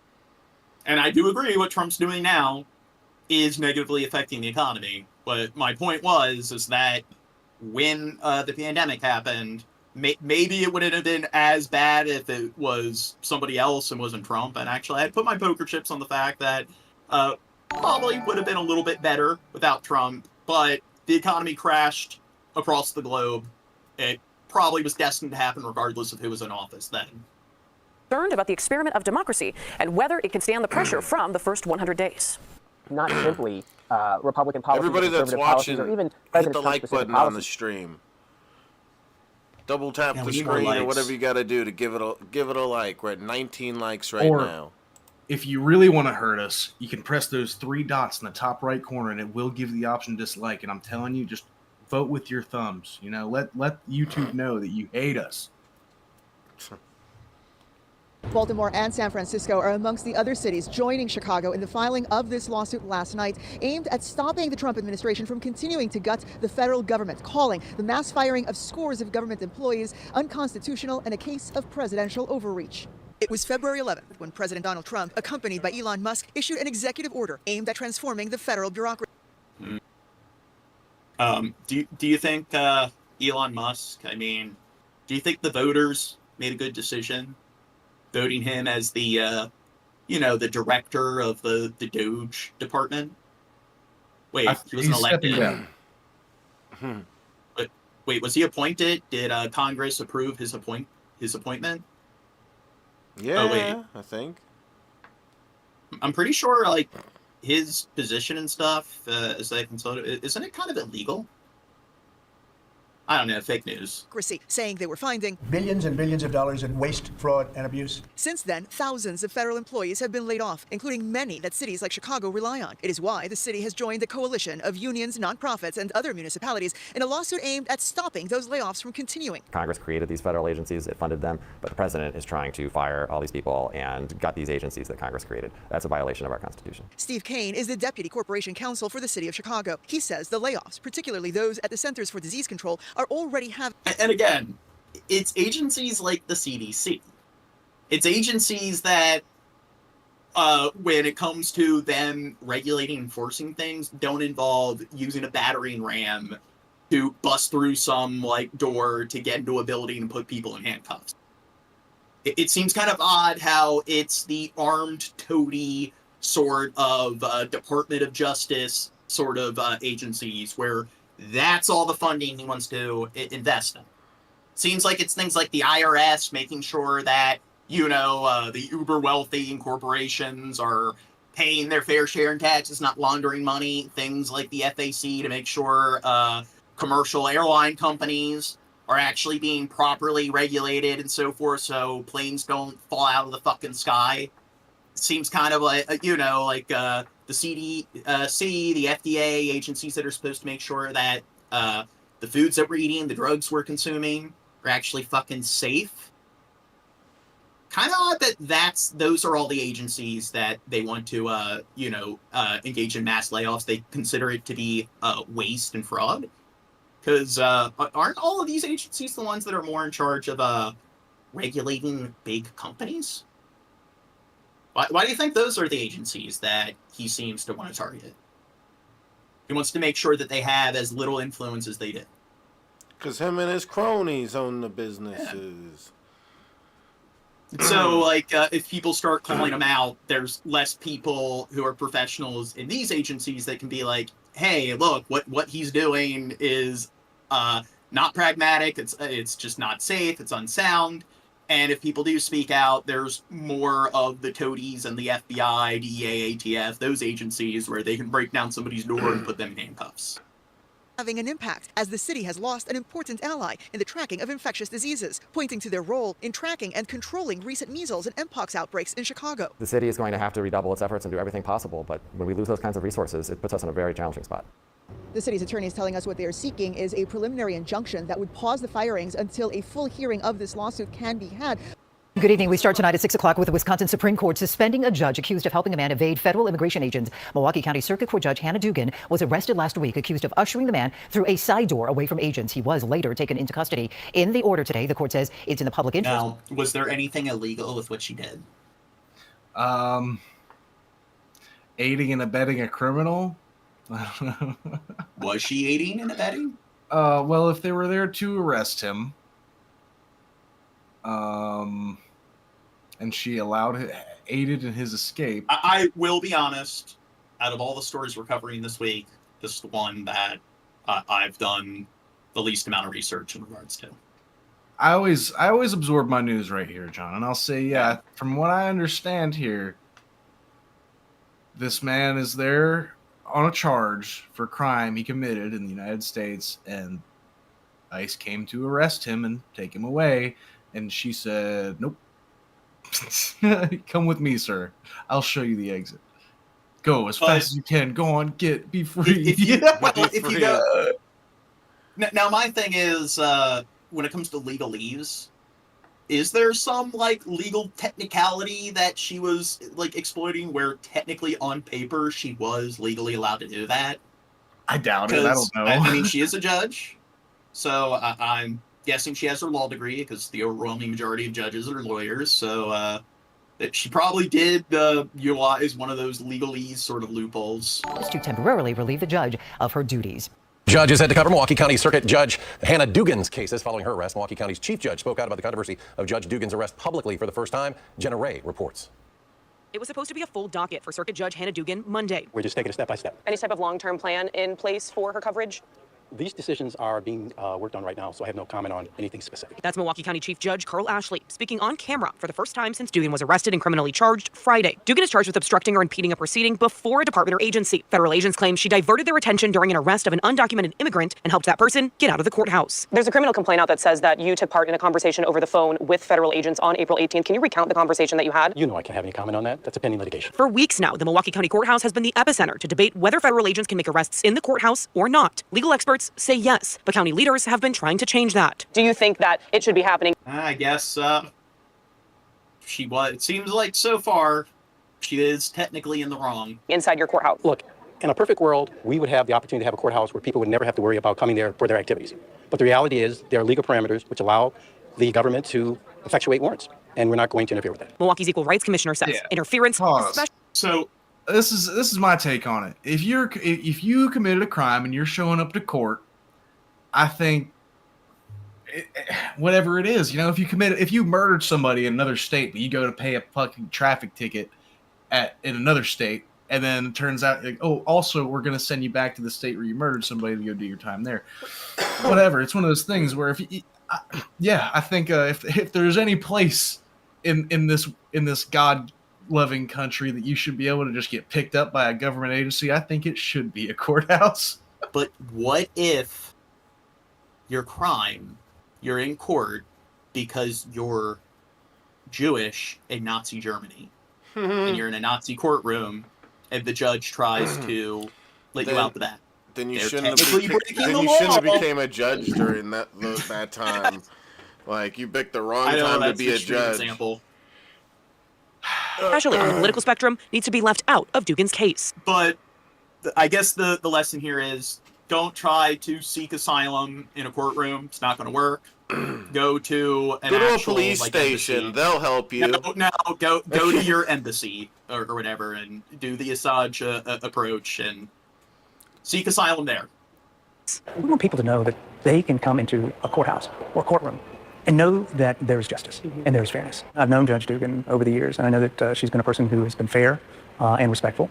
And all that we ask is that the process, the due process, and that fairness be given to her as well. We reached out to Dugan's attorney for comment Monday, but never heard back. Of Marriage Act will represent Judge Dugan. Paul Clement was raised in Cedarburg, clerked for justice. One of those terrible audio vids. President Trump's first 100 days in office have been marked by a large number of executive orders regarding immigration and challenges to those orders that are making their way through the courts. The Trump administration has until Wednesday to provide an update on its efforts to return a man who was mistakenly deported to El Salvador. Okay, so Waffle Jackson saying the dude is trying to defend the indefensible. I'm not actually defending it. I'm goofing off here. Federal officials have described. I even said that I believe, based on the technical information, she is technically in the wrong. Kilmar Abrego Garcia's removal as an administrative error, but have not brought him back despite a court ruling upheld by the Supreme Court that said the administration must facilitate his return. CBS News Justice Department reporter Jake Rosen is in Washington. Jake, the pause in discovery ends in the Abrego Garcia case this Wednesday at 6 p.m. Eastern. What happens if the Justice Department fails to deliver any updates? Well, then, Lindsay, the judge in this case, Judge Paula Zinnes, would have more evidence in front of her to potentially go down the road of contempt of court charges. We saw her at the last in-person hearing, which now was a couple of weeks ago, say she wanted to have all the material in front of her and all the facts in the case in front of her, not just the government's allegations that they were doing nothing in court, but written depositions from people who are supposed to have first-hand knowledge of what was going on with potential efforts to return Abrego Garcia. Now, here's the thing. Much of, my sister's a lawyer, and I talked to her. It seems like much of the legal process is finding that technical sort of error or loophole or whatever in the writing, where it's like, oh, we got to acquit, we got to throw this out. Here's some violation or whatever.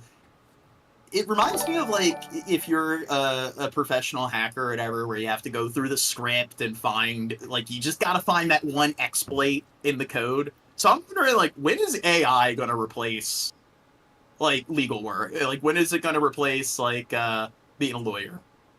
When Siri and ChatGPT, when are they going to act as our new law consultants? Nah, that's the whole thing, John. That's why it's fair, is because the law is open to interpretation and it needs to be interpreted by lawyers and a judge, John. That's why it's fair. And AI can't interpret it. Well, and AI can't put it. No, it can. Yeah, you're right, John. And AI would be very unbiased. It can help when it comes to finding the right information, because a lot of it is going through the documents to find that specific sort of, technicality. So I'm guessing, I mean, and I use that parallel there with checking for exploits in a script. Because I've used ChatGPT to code and so forth, and it definitely can help with, limiting the amount of time you spend just reviewing the code. So I guess what's it called? Who are the people? They're not lawyers, but they work under the lawyers. What's the job called? The lawyer acolytes. I know that's not it, but God, help me out here. Jesus. I don't know. In front of her before she could. I thought Dirt would have known. Words called ball. My bad. I was too busy being impersonated in chat. I got distracted. Change it. Change it. I know who you are. Change it.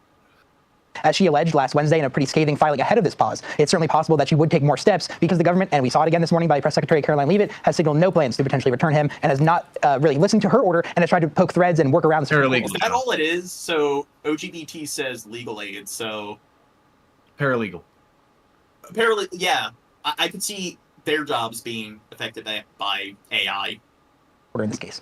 Also on Friday, Jake, a Milwaukee judge was arrested by the FBI for alleged...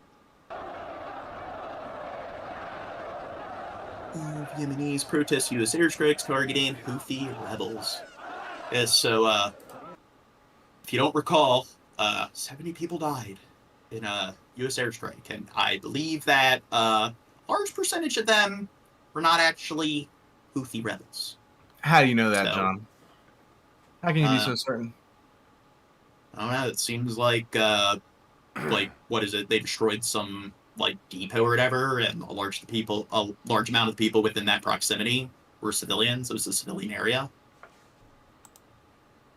Well, how many Houthi rebels do you think they got, John? Well, clearly, 97% of people in Yemen are Houthi rebels, because it's not like, if you look at the percentage of active military personnel in any set of orders, it usually is less than 1%. And even North Korea have a little over 1% of their population serving as active military personnel. But hey, clearly it's like 60% of people in all these territories are part of some radical fucking militia. Yeah, they probably voted for the rebels, right, John? Yeah, exactly. The same way, Assad and Putin, all of them were elected, because we all know that most radical regimes and, kleptocratic sort of authoritarian parties, most of them, it's genuine elections. Because it's not like the world is fucking corrupt and most democracies aren't true democracies. Okay, next vid. In Yemen, 68 bodies have been recovered and 47 others were wounded by a U.S. strike on Sada. The strike hit a detention center hosting African migrants. That's according to Yemen's... So we're going to get to the issue between India and Pakistan soon, but I believe it's something like 27 deaths. And now India and Prime Minister Modi, he's beating the war drums. And it's just, this alone is just 68 dead, and it's just nothing. You look at what's been going on in Palestine, where it's just every fucking hour, it's 70 people dead here, 80 people dead here, 112 people dead here.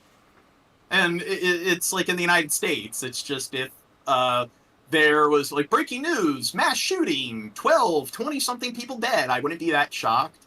So it's kind of odd that I know Pakistan has over 100 million something people living in the country. And India, of course, has 1.4 billion people living there, and then it's 27 people, or 27 casualties.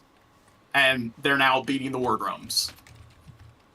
Houthi-run Al-Masirah. Now, video footage verified by Reuters, based on satellite imagery, shows the rubble of the center and emergency crews carrying the wounded away.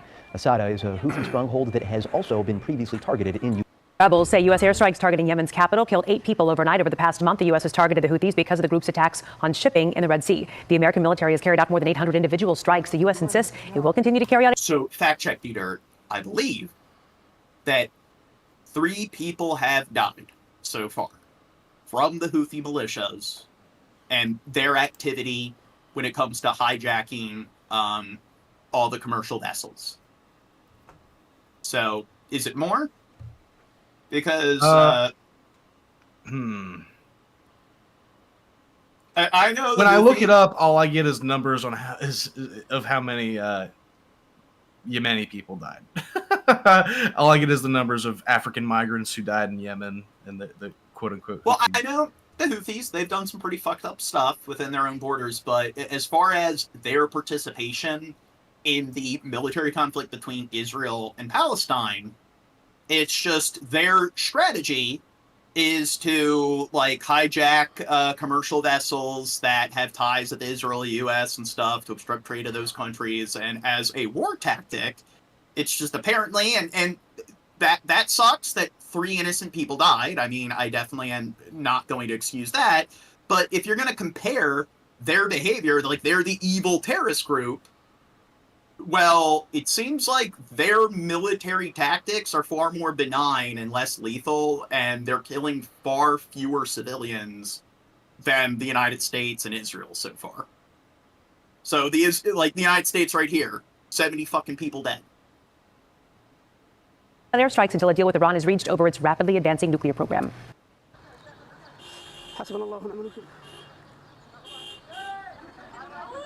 3 Americans were killed, John.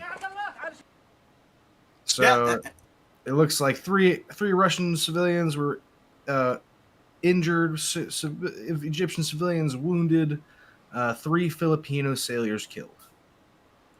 One Vietnamese sailor. Sailor. Ugh. Yeah. So 6 people overall casualties. Not like 4. 4. Wait, no. 2 Israeli civilians were killed, so 5, 6. Yeah, 6.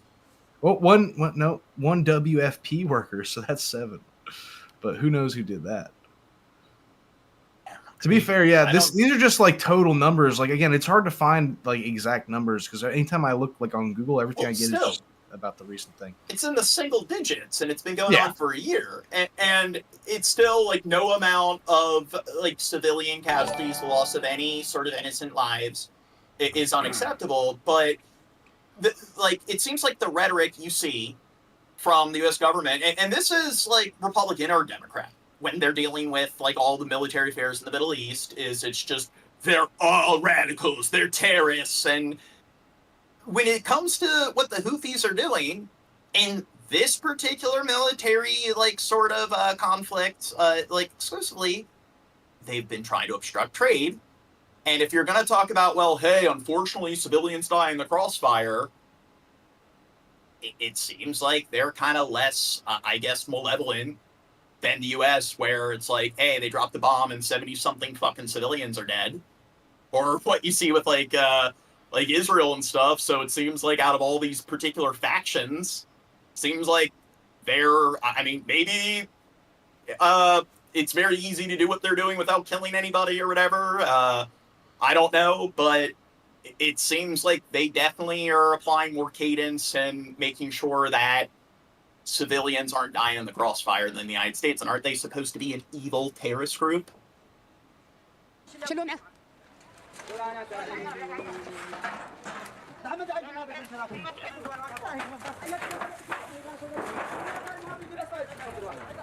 So somebody said they brought back slavery in Yemen. Yeah, I'm not trying to claim that they have a clean record.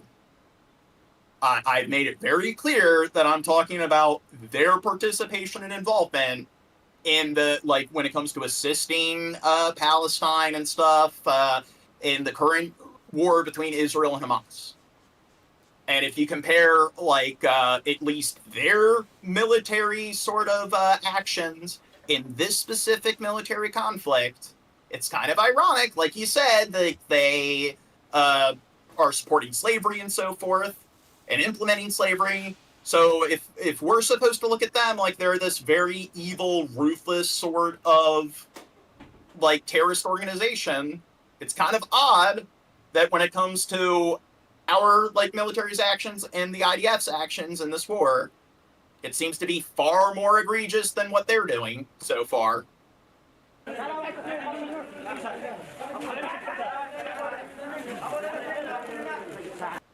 So you're saying they're tyrants, asshole, they've killed thousands. But again, I'm not claiming that the Houthis overall, throughout their entire history, that they have a clean record. I'm well aware they've done some fucked up shit.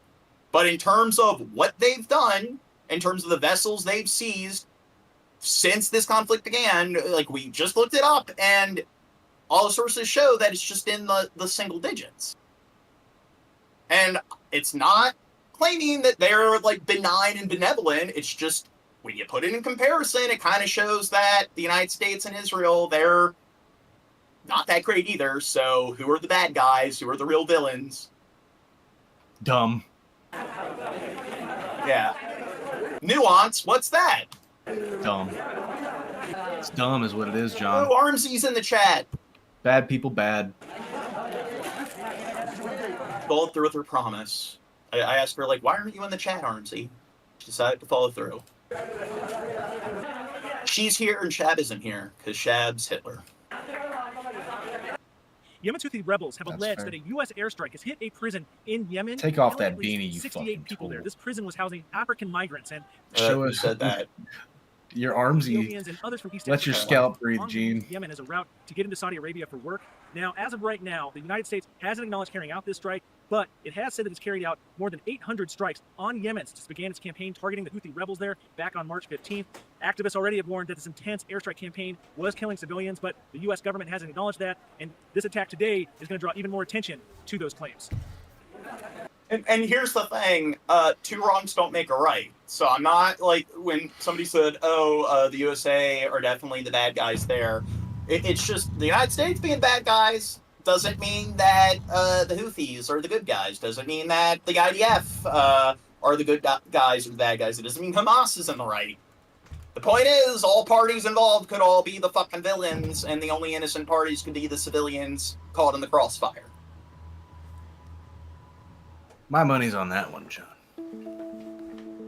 Yeah, I think the protagonists in this scenario are the people we're supposed to, like, sympathize for if we were writing a book, would be all of these innocent people being shelled or being caught in the crossfire, having bullets lodged in their fucking chests. I think they're the only people that I would classify as innocent. I'd say Hamas, IDF, the United States, the Houthis, all of them. Fuck them all.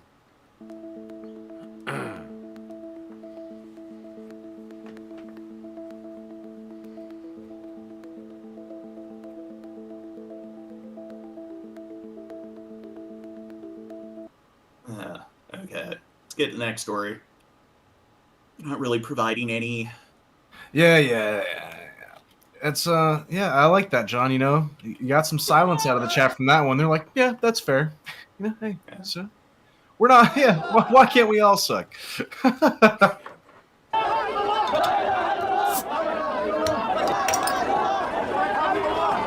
So here, it's like, okay, now they're having a funeral. Fuck the United States. We saw them burning a U.S. flag.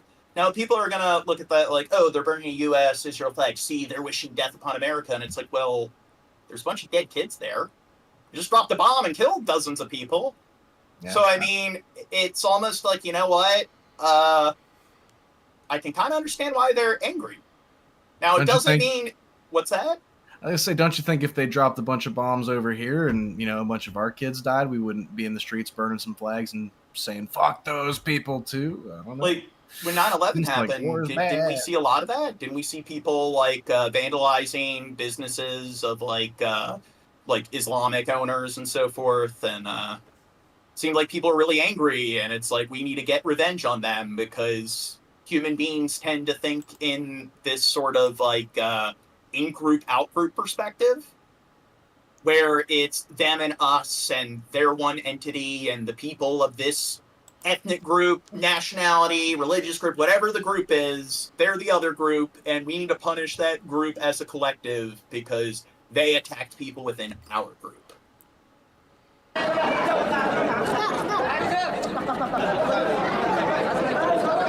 But do you think, dropping a bomb, destroying a bunch of infrastructure, do you think that's going to help stabilize this region? Do you think it helps add stability?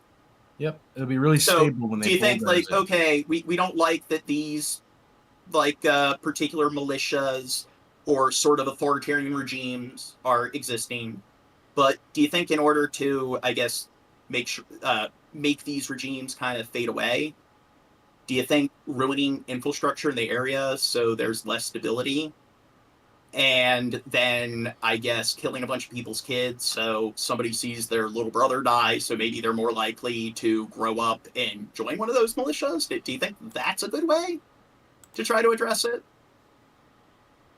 And it's terrible because you bring that rhetoric to someone, and then they'll say, that's why I just got to kill them all. And that's what they're trying to do. Literally, they're trying... You cannot convince me otherwise that when you tell people to vacate to a certain area and then you drop bombs on them, yeah, that's what they're doing. We're not talking about Palestine here.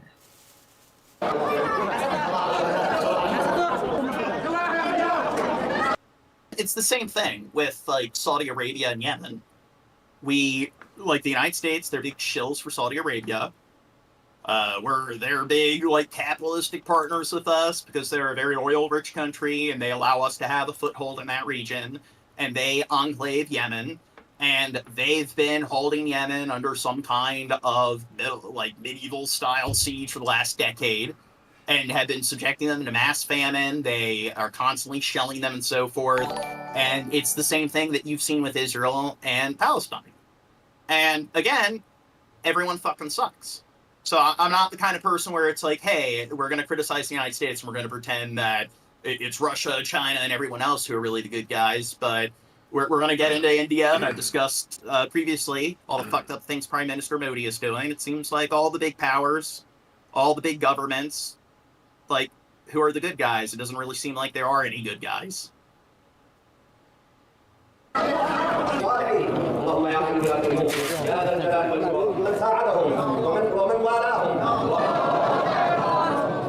Navy reported an F-18 fighter jet plunged off the deck of the USS Harry Truman aircraft carrier and right into the Red Sea. The jet was reportedly being towed out of the hangar. Okay, and this jet is millions of dollars.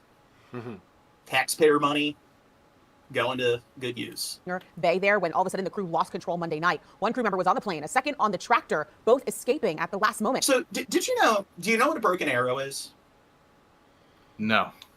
So it's a nuclear weapon that's been lost.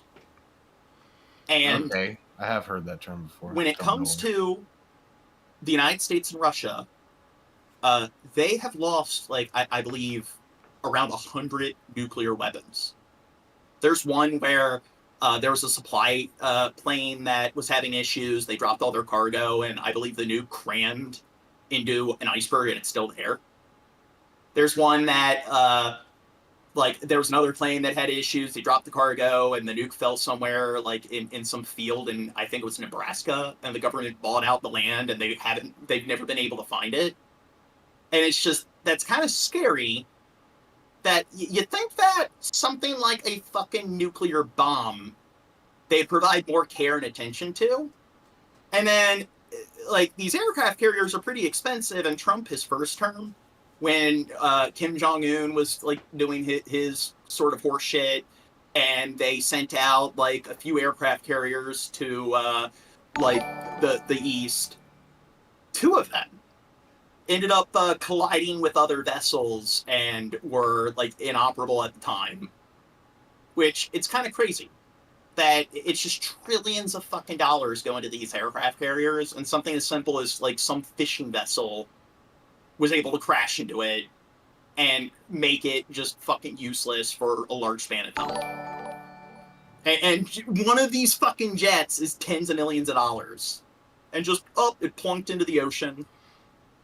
One sailor suffering a minor injury. Officials say it's unclear whether enemy fire played a role or other factors like human error or a mechanical malfunction. This morning, new I'll be right back. about how a $70 million U.S. fighter jet $70 million fucking dollars fell off an aircraft carrier in the Red Sea. The Navy says an F-18 fighter jet was being towed out of a hangar on the USS Truman. Two sailors escaping just moments before the plane and the towing vehicle crashed overboard, sinking to the bottom of the ocean. The Navy's going to want to get that airplane back because it has very sophisticated and sensitive electronics on it, so they don't want anybody like the Russians or the Chinese to pull that airplane up off the bottom of the ocean. So they will send a salvage ship out there with deep-sea diving capability that will grapple on to what's left of the airplane and bring it back up to the surface. The Navy says it's investigating the cause of the accident. And how much money do you think that's going to cost? Using submarine, the crew and everything to go in and try to recover it? Yeah. I don't know, but that seems Tens like of millions of dollars. Very special and expensive job. Like how? I don't know. Yeah, they gotta use a submarine. They gotta attach. I don't know. But it's crazy. When they've done like simulations and war games, like if let's say China does try to annex Taiwan and the United States gets involved, they showed that, okay, the United States does have the advantage when it comes to the numbers where they'd be able to fight them off, but then a very large amount of like the U.S. forces or whatever, our planes, naval crafts and everything would also be destroyed in the process. And just think of it, like one of those planes, tens of millions of dollars. Imagine a large fucking battle, even though we like are able to prevent China from like expanding. They would deal with the great cause, but still, on our end, like several of those planes get shot down. It's like now it's you're approaching like close to $1 billion fucking dollars. Yeah, imagine how that guy felt that made that mistake. Yeah. What do you think his punishment should be? He should be charged. He should for like he needs to pay for the damages. Yes, we should sue him. Do you think that's fair? Let's sue him. Then on board the Truman. It's unclear what caused the incident, but sources say an initial report suggests the carrier made a sudden turn possibly due to Houthi fire. The carrier has come under fire in recent months from Houthi rebels while on a mission to protect commercial vehicles in the Red Sea. It's very rare, but when you're operating at sea, mistakes happen. You have weather, you have pitching decks. This just the latest incident involving U.S. carriers. This video from a naval investigation back in 2022 shows the moment an F-35. I just translated a message from one of our Japanese viewers in the chat, and they said, Imperial, when I wear a beanie, people think I'm a serious person or a nerdy boy. Well, we're not trying to be that formal. It's just a podcast that we do like once or twice a week for fun, so we're really not trying to even present ourselves as being professionals. Crashed upon landing on the USS Carl Vinson. A fireball erupting, the jet sliding off the carrier and into the South China Sea. Rachel Scott, ABC News, Washington. Here's the thing. Why does it fucking matter how I dress? Like, what? So, if somebody wears a suit and tie, why is wearing some giant ribbon around your neck? Why is that considered the right way to dress? This is where critical thinking comes into play. What is the right way to dress? Why is dressing this way formal, and why is dressing this other way informal? And you know what? Unformal. Like, no, it's informal. Really? Wow. Oh my God, Shab. But yeah, it's an appeal to tradition. Oh, okay, I guess. Yeah. Oh God. Whatever. Now I'm we right just still. lost any.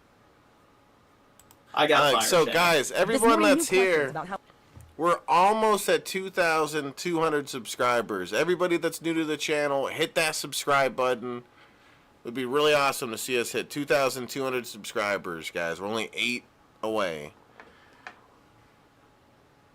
How a $70 million U.S. fighter jet fell off an aircraft carrier in the Red Sea. The Navy says an F-18... Well, here's the thing. I got a very bizarre condition. Somebody says, there's your attire shouldn't matter, your beanie is just dumb, though, or whatever. Here's the issue. I have a craniopagus parasitic twin.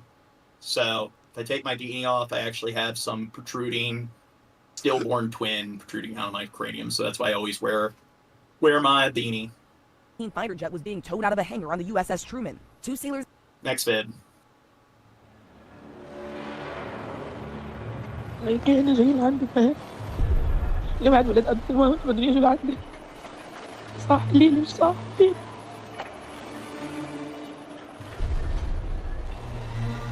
ماتت ماما وبابا وخيي حمود ماتوا أهلي ماتوا أهلي Amira Zaidan was at home when she heard an explosion. From her balcony, she saw a plume of smoke rising from the area where her parents and her brother lived. When they didn't answer the phone, Amira says she knew they were gone. بعد شي 5 أيام طلعوا خيي وبعد تاني يوم طلع أمه بي. عرفت خيي شالوه فكرناه عمره 50 سنة على جسمه كله نافخ عيونه باظين لبرا كلهم بي شالوه دايب وجهه أمي وجهها كمان دايب كنا عم نعمل لهم هيك على شعره لخيي لشوف إذا هو جلدة راسه كلها طلعت بإيدنا. عرفت علي امي كل ملامح وجهها صارت هون هيك دابوا على بعض كله بيي ما فيش عيون كمان. On the 27th of September, Israel dropped multiple US-made bunker-busting bombs which weighed thousands of pounds here in Bahia in southern Beirut. The attack killed the leader of Hezbollah. So, do you think the kind of bombs that they've been provided from the US that they're dropping here? So, one notable criticism Israel has is that they have access to artillery munitions that are far more precise, guided missiles, where they're designed, when it comes to the explosions are more controlled, it's less likely to create unnecessary collateral, it creates less shrapnel and so forth. So there's far less destruction, far fewer buildings and civilian infrastructure is likely to be destroyed, and there's also likely to be far fewer civilian deaths. So I'm wondering, these bombs that are U.S. made, which category do you think they're gonna fall in? I'm wondering. Hassan Nasrallah, and the President of the United States at the time, Joe Biden, called it a measure of justice. But our investigation can reveal that civilians were also killed in that attack. الكأم او باي او خي كبير يعني هن سند من بعد الله هلا نحن يعني ماش لنا حدا صدق نحن عايشين حياتنا هلا بس بنحسها ايام عم نعدها لتخلص لانه يعني من بعد ماش في حياه. Amira's family, 44-year-old Wissam Zaidan, 54-year-old Mona Shakir, and 21-year-old Mohammed Zaidan, are just three of thousands of Lebanese civilians who were killed last year during Israel's all-out war with Lebanon. الله يهد لي هدنا، الله يتم اللي يتمنا، بس هيك بقول. واختيت اهلي والعالم اللي راحت كلياتها برقبتهم وانا ما مسامحيتهم لا هلا. Now, how much do you want to bet she's part of Hezbollah? I think she 100% is. Yeah, because Hezbollah is who they're at war with, so therefore it's that simple. Because they're all monolith, so therefore any of these people, we don't need to feel bad because they must be part of that particular regime. لا ولا بعدين.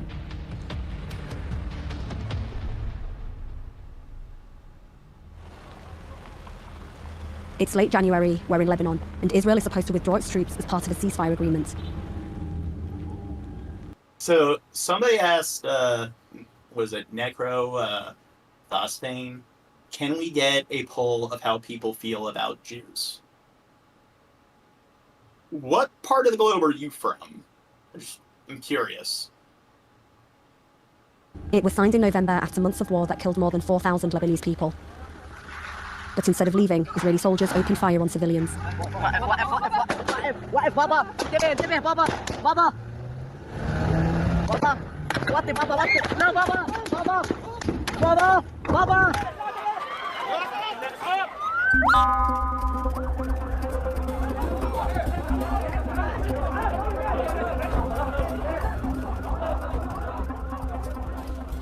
We're in a hospital in the south of Lebanon, which is overwhelmed with patients who've been injured by the Israeli military as they were trying to return back to their homes. Okay, so I like what Ric Flair said. Jews are cool, Muslims are cool, it's the radicals. Yeah, and it's the IDF, it's the Israeli government, the military-industrial complex, the United States, fueling, like the kind of unethical sort of war crimes that the IDF is engaging in. Shouldn't fucking matter what group or ethnicity they fall into. There's plenty of people who are Jewish that don't support what the IDF is doing. There's plenty of people who are civilians, Jewish civilians in Israel that are protesting what their government is doing. There's people that are divided on all sides. So again, people aren't aboard. That's one of the big issues, or that's one of the contributing factors to why this is such a significant issue to begin with.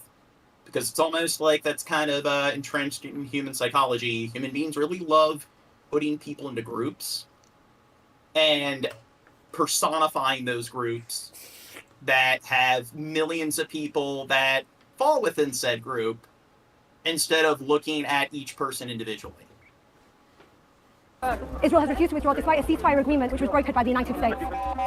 With every minute, more casualties are rushed in. Many arrive in critical condition after being shot by Israeli soldiers in the leg, abdomen, and face. In total, 24 people were killed by the Israeli military, including Hassan Ibrahim Bouzikli from the village of Kula. His mother came looking for his body. مش مسلولين مرفوع الراس بدمائنا ورح نرجع ورح ننزل اللي بده يظهرنا من ارضنا على ارضنا راجعين هاي طريقنا ونحن هيك بدنا ونحن مستعدين لنا اكثر من هيك. They've just brought another body in. This is the reality for many people who live in the south. Nearly every family we've spoken to has been affected. 134 people were also injured that day. Fighting between Israel and Hezbollah began in October 2023 when Hezbollah fired rockets at Israeli military positions in response to the bombardment of Gaza. Less than a year later, Israeli forces carried out huge aerial strikes across the country and moved into southern Lebanese villages. Israel said it was targeting Hezbollah infrastructure and fighters, but swathes of land and communities were devastated. Alongside the thousands of Lebanese killed, more than 1 million were forced out of their homes, while 126 Israelis lost their lives and around 67,000 were displaced. At the hospital, Qablan, a member of Lebanon's parliament, came to show his support for the families. So, again, Hezbollah, I'm not going to defend them overall. Like all these other factions we've been criticizing, they have a very fucked up history. And it just kind of shows the stupid in-group, out-group bias. It's like, I know Hezbollah, they're a different denomination of Islam as Hamas. So Hamas and Hezbollah have actually fought in the past. But it's the enemy of my enemy. So because they both, even though they're different denominations of Islam, because they both happen to be Muslim groups, they're more likely to see each other as being in the same group. So it's more of the stupid in-group, out-group bias. So once Israel decided to get involved and just engage in excessive air and artillery strikes on Palestine, it seemed like that kind of provoked Hezbollah in getting involved when it came to this dispute as well.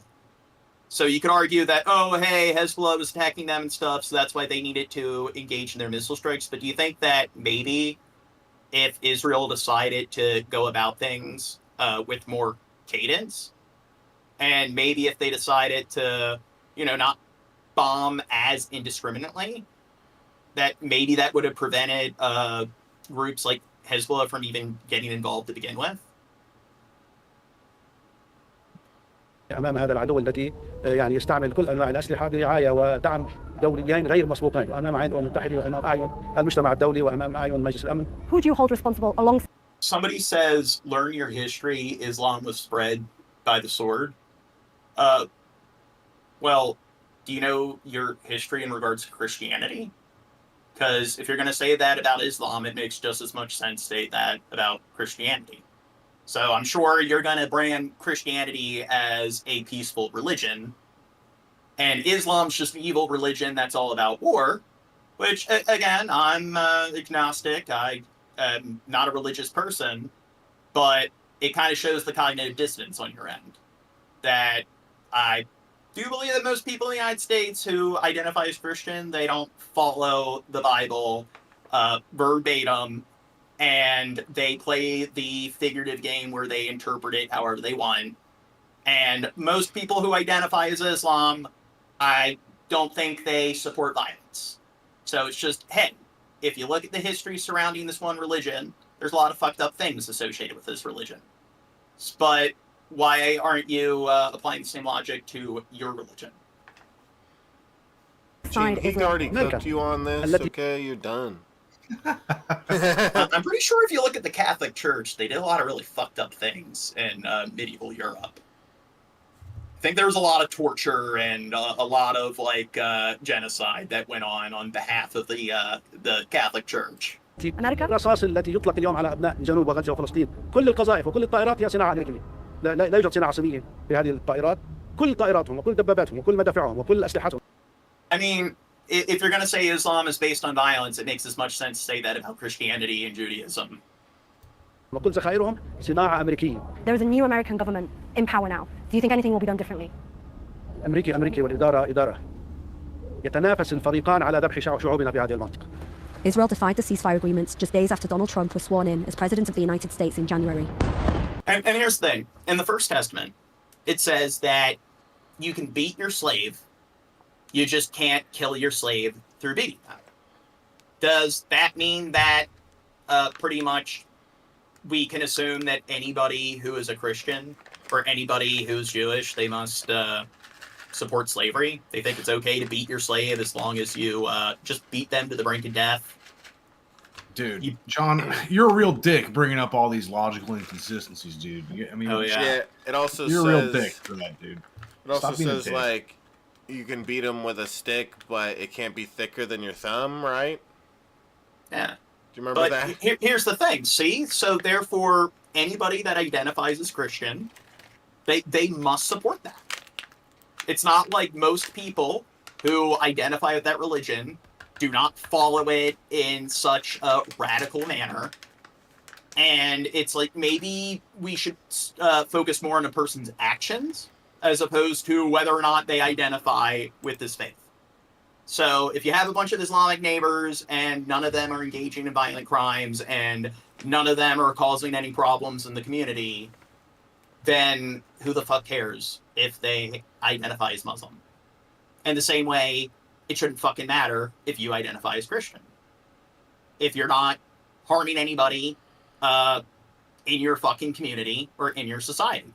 I don't think, I think it's a very, very, very, very, very small percentage of people who identify as Muslim who do things like engage in acts of terrorism. And you know what? There's plenty of people who aren't Muslim in America that do things like go into buildings and shoot up dozens of people. So, like, if you live in the United States, I think you're much more likely to find some middle-class, crazy white person who stole a gun from their grandfather who's likely to go in and shoot up and kill a bunch of people than somebody who is Islamic. And under Joe Biden, Lebanon witnessed its deadliest day of war in decades. On the 23rd of September 2024, Israel carried out one of the most intense air raids in recent warfare. At least 558 people were killed. About an hour ago, following indications that Hezbollah was... All right, Michael from Texas, you want to hear the verse, my friend? I got you. Exodus 21:20 through 21. So when a man strikes his slave, male or female, with a rod, and the slave dies under his hand, he shall be avenged. But if the slave survives a day or two, and he is not to be avenged, for the slave is his money. So there you go. Fake news. Go. That's Exodus, buddy. Fake news.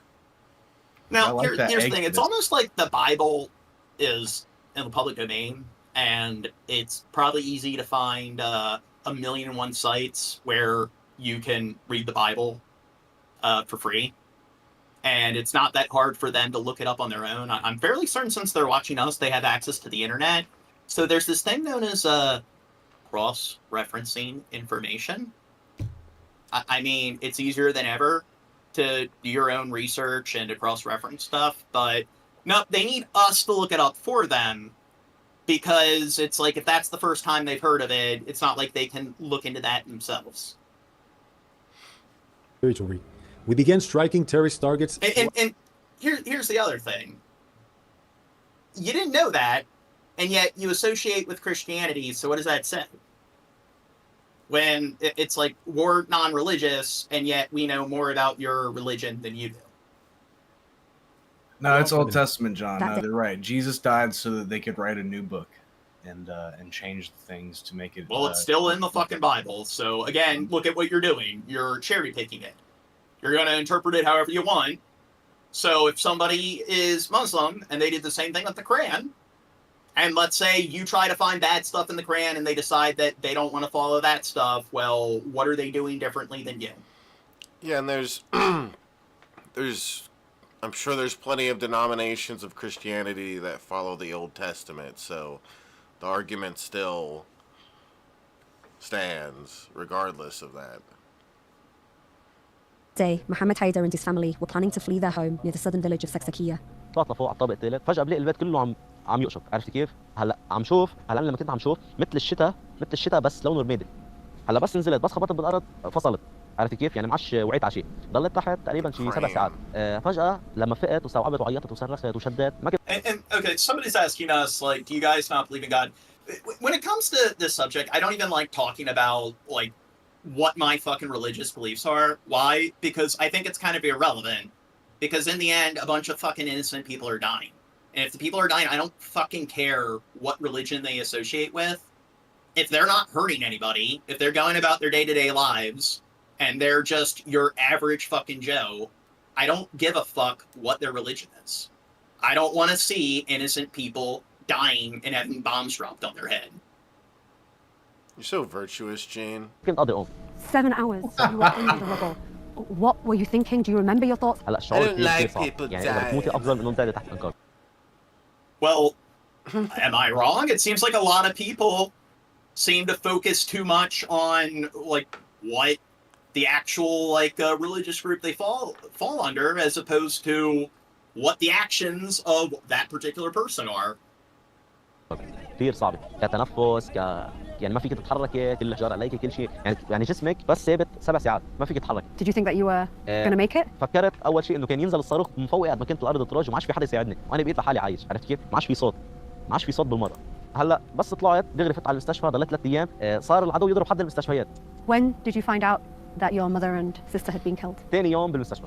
تاني يوم عرفت انه So somebody said, what religion goes around the globe killing everyone? I would say all religions. If you're going to sit there and cherry pick and be like, hey, here's radical religious groups that kill people, then even Buddhism in Burma. You've had like Buddhist terrorist attacks where they've gone into certain regions where there's Muslim communities and they've engaged in like mass killings. So, and even like, and the thing is, it doesn't matter because engaging in things like mass murder and mass killings is wrong regardless of whether you're doing it for religious or non-religious reasons. And guess what? People find plenty of other reasons to murder lots of people outside of some kind of religious agenda. So, I mean, in America, didn't that kid Elliot Rogers, he went around and shot up his campus because he was an incel? And he did it because of, like, incel propaganda? There's plenty of people that find other reasons to wish death upon others. So, again, how about you stop engaging in selection bias and cherry picking? انه اختي وامي استشهدوا. كيف كان قرابتي كان قاعد تحت، كان قاعد على الارض يعني وعم بقلب على الفيسبوك بشوف صوره اختي. عرفت كيف؟ شوف صوره اختي. هلا قلت له اعطيني شويه تليفون، قال لي لا مش هي، صار هو شوي انه بدوش يفرجيني عليها. وقتها قلت لهم اتركوني لحالي بالغرفه وصرت ابكي. The body of Mohammed's 15-year-old sister Hasna was found hours after the strike, but there was no trace of his mother. Michael from Texas says, dude, I've come on here and cooked you 4 times. Your lack of history and knowledge is astonishing. So, who's the judge determining whether or not who cooked the other party? You got cooked, bro. Dude, Yeah. bro, you just got served. It's almost like emotionally immature, childish adults try to win discussions as opposed to having discussions. It's about winning. And I it's totally like, yeah, won this, bro. You clearly No, I dominated won. me in that discussion because you think you dominated me in that discussion. And you're completely unbiased in your own favor because you think you're unbiased in your own favor. I mean, again, maybe you should look up the Dunning-Kruger effect. I think it applies to you. Fatima. عمليات البحث عن امي بعدها مستمره. For months, he documented the search for her body in videos he posted online. It's believed that the force of the bomb was so powerful that Mohammed may never find what remains of his mother. And so far, no one has told him why his home was bombed. Israel says that it is targeting Hezbollah infrastructure, fighters. Is there anything to do with Hezbollah here? مثل ما شايفين بيت عادي ما خصنا بحدا نحن، عرفت كيف؟ نحن عايشين لحالنا. بس بيوصل على الاعلام انه هو. Now, here's the thing. What if you look at the surrounding area, they've leveled dozens of buildings, they've leveled several blocks, killed a bunch of people and everything. What if there were like 3 Hezbollah militants within this, I don't know, like 4-mile radius? Do you think that justifies this level of collateral? It's got to, John. You know. I don't think so. But how many militants did they get, John? You know, you gotta really look. You gotta weigh out the. I mean, how many children is one militant worth? In a lot of these cases where they blow up a fucking hospital, the IDF will claim that it's something like 2 or 3 fucking militants. So I'm sorry, I don't think 3 enemy soldiers is worth killing dozens of civilians. بس على الواقع مش مظبوط. The area is sparsely populated and Mohammed's house is gated and stands alone. He says no one else was at home with them. It appears that this house was specifically targeted. So somebody's nothing justifies but what other choice, I guess. So here's the thing. Israel has one of the most sophisticated militaries on the planet. And when it comes to like surveillance technology, they have the intelligence to know that, hey, there are 2 or 3 militants in this area. I'm pretty sure they have the ability to identify the fact that it's like, hey, we know that there are 3 militants here. Probably know who they are exactly. So why don't they send in infantry to clear out the building? And I know, unfortunately, if you want to make the argument that unfortunately there's civilian casualties in war, I think a handful of civilians dying in the crossfire is preferable over dozens, even hundreds of civilians dying at a time. I mean, the less dead people, the better. And it seems like they don't care to go that route. They don't even care to drop bombs that are actually more precise and are designed to mitigate civilian casualties within the exteriors of that particular building. It's just they prefer to create as much collateral as possible when they have the option to, and that's the thing. It's very clear that they are choosing to go about it in a manner that results in the largest amount of civilian casualties as possible and the largest level of damage to civilian infrastructure as possible. It seems very clear that they just don't care and they want to turn these regions into fucking parking lots.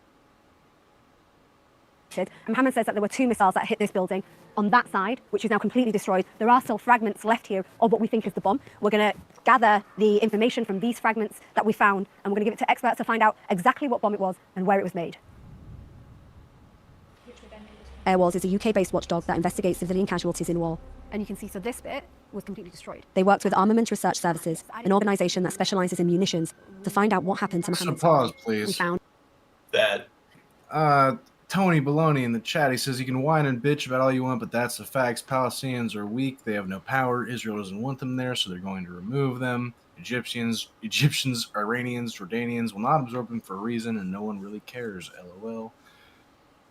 And that's I think a lot of people care, and I think you kind of show that you're not that bright. Or at least you lack any empathy, but, I guess if, Well, the signs kind of show, nobody cares. You're assuming that everyone thinks like you. That's a sign of poor theory of mind, and the science kind of shows that people who engage in this thing known as the false consensus effect, where they just assume that what they think is what other people think. Hey, here's a podcast where people are talking about some random topic that I don't care about when there's an endless supply of things that podcasters could talk about. This doesn't interest me, therefore this is something that nobody cares about, even if you're in a chat room where people clearly care about it and are discussing it in depth. So your behavior, the science is on my side here, is an indicator that, you know what, you're not that bright and you're a dumb fuck. Wow, I'm looking so up some rude. quote. Yeah, I'm an asshole, I know. Here, talk to Chad and we'll get something up.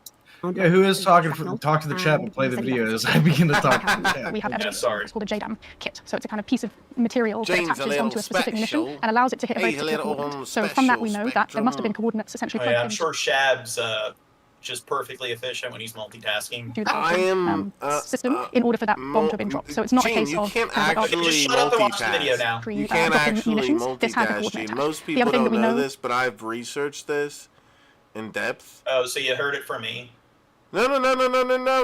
Another there's this other person, but yeah, I know that you can't multitask, and you're lying, Gene.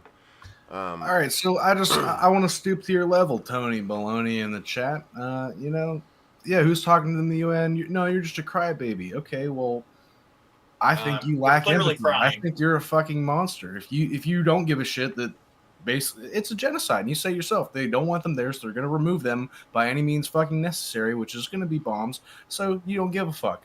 That's cool. I think you're a monster who lacks empathy, and I think maybe you should seek mental help and try to think about how you value human life. And fuck you. How about that? Well, fuck You're you. so triggered, dude. Fuck Yeah, you. I'm you're triggered. Yeah, dude. triggered. You're gonna make all these assumptions about me. Like, fuck you, dude. Well, hey, if two people or a few people are discussing political issues on a stream, they're just crybabies. So I'm sure, like, all the political commentators that they watch that say things they agree with, like Ben Shapiro, I'm sure they feel the same way, that they're crybabies because they're discussing political issues.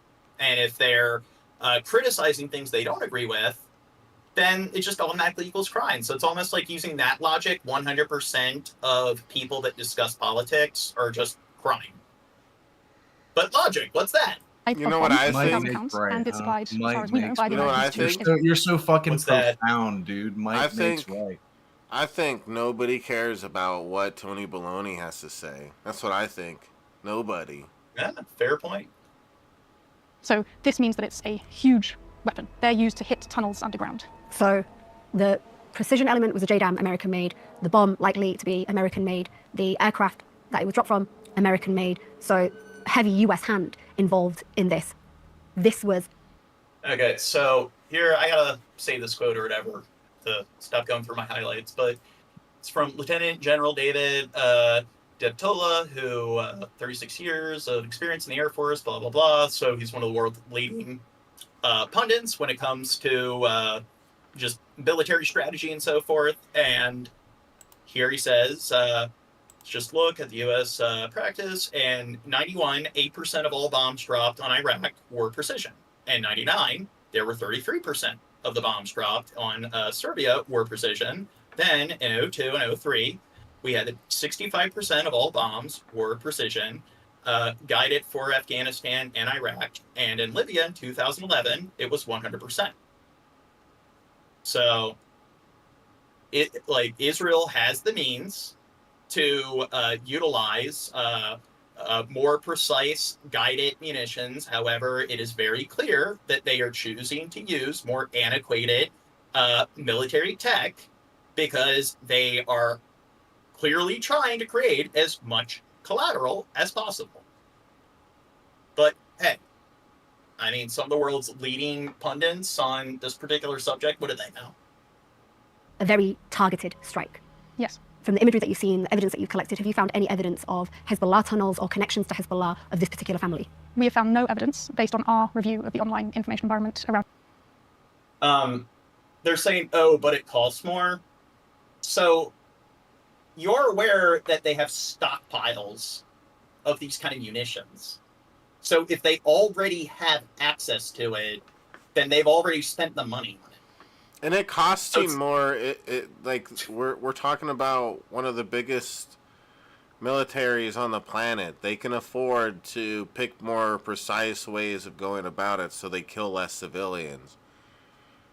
Look at all the funding they get from the United States, and it's not like, hey, they don't currently have like the stockpile of these kind of munitions, so they'd have to build up like a supply of these sort of like precise sort of bombs. They have this technology available to them, but they choose not to utilize it. So they've already spent the money on it. So how do you defend this? Connections between this family and Hezbollah. And I think this is a kind of typical situation in that the military will kind of make a decision, will drop a bomb, and assume that nobody will say anything afterwards. Publicly, Israel insists it only targets Hezbollah. So we emailed the military's press office to ask why Mohammed Haider's home, a civilian residence, was struck, but they didn't respond. So we contacted a human rights legal expert and shared with them our reporting. What's that? We asked, so Israel said they were only, targeting military targets, but when we asked them why they targeted this man's home, they did not reply to comment. Yeah. Oh, well, hey, they weren't targeting it. See, they claimed that there was one militant in this one building. They were in some outhouse. So they dropped a giant, indiscriminate cluster bomb on the area. So it was an accident. It was an accident. They confirm that without an explanation from Israel and based on the available evidence, the attack could be a war crime. When Hezbollah members are killed, the group typically acknowledges it. Like here in the southern town of Al-Kharayib, where a funeral is being held for a fighter who was killed during the war. Many people from all over this village have turned up to pay their respects, including women and children, and that's because in some Lebanese communities, Hezbollah is seen as a vital force against the threat of an Israeli occupation. Hezbollah formed in... So there you go. Hezbollah, they do bad things. These people try to support them. Therefore, it justifies everything the IDF does. Because it's that black and white, it's that simple. 1982, following Israel's invasion and occupation of South Lebanon, which lasted for 18 years. It also has significant presence and support in the southern Beirut suburb of Vahia, where its leader Hassan Nasrallah lived and was killed. The district has been bombed before. In 2006, Israel flattened neighborhoods in Dahia and damaged the country's entire civilian infrastructure, killing 1,200 people over 34 days. So when they did that, I mean, I don't know, this issue of, hey, Hezbollah, this particular militia, causing a bunch of problems for them on this border. Do you think what they did a while back, do you think that's really helped the situation? Seems like, again, doing the same thing over and over again throughout the span of decades and expecting the different results. Hold up, not my real name. I wonder if this is... Is this /S sarcasm? The occupation is fucked up, but you gotta admit, the whole shooting guns at a funeral thing, not a great look. Have you ever heard of TAPS? You ever heard of that? I mean, I know this isn't TAPS. I guess we have a different kind of ritual when it comes to firing guns at a funeral. Well, to be fair, usually they use blanks, and if they don't use blanks, it's usually more controlled, so that person looked more like a kid, like well, you know, I mean, still don't think it's the best idea to do what they were doing. It also has significant presence and support in the southern Beirut suburb of... Don't fire bullets randomly in the air. Not a good idea. Don't do... I'd say that's like the least of their worries. Yeah, Hassan Nasrallah lived and was killed. The district has been bombed before. In 2006, Israel flattened neighborhoods in Dahia and damaged the country's entire civilian infrastructure, killing 1,200 people over 34 days. This Israeli military tactic, known as the Dahia Doctrine, aims to inflict widespread damage on civilian areas. Now, 18 years later, the airstrike that killed Hassan Nasrallah also destroyed at least 4 residential buildings. Amira's family lived in one of them. إسرائيل هي اللي تسببت بهذا الشيء. هن بيقولوا لك إنه حذروني ما حذروا. بهيدي الضربة أول يوم 27/9 هن ما حذروا هنيك أبدا. ولو حذروا ما كان في شيء 6-7 عيال بالبناية وراحوا لو محذرين. And were there a lot of civilians that lived in that area? نحن بهيدي البناية كانت كلها مسكونة. Do you think you'll get justice for who killed your parents? ما حدا بحس إنه ما حدا تحقق العدالة فيهم، بس نحن تركنا أمرنا لله. Do you remember the last conversation you had with your mom? أنا بهذا اليوم قمت بعثت لها لماما الصبح، قلت لها ماما سامحيني إذا صار لي شيء. قالت لي ماما ما تحكي هيك، إنه قالت لي ما تحكي هيك، خلص اللي الله كاتبه بيصير. ما بعرف هيك أنا كان قلبي حسسني. كان ضلني إلا بدي أجي لعندكم، اللي هي لا بالوضع ما So, if somebody like her, it's like, hey, Hezbollah is this force fighting against Israel. Do you think she's just an evil, terrible person? She's just a radical Muslim, it's that simple? Or do you think you could probably equate part of it to just being human? And things are fucking complicated. بيطمنهم ما تجي، قال لها طفل له، تقول لي ما في شيء يلا بس خلص أنت ما تجي.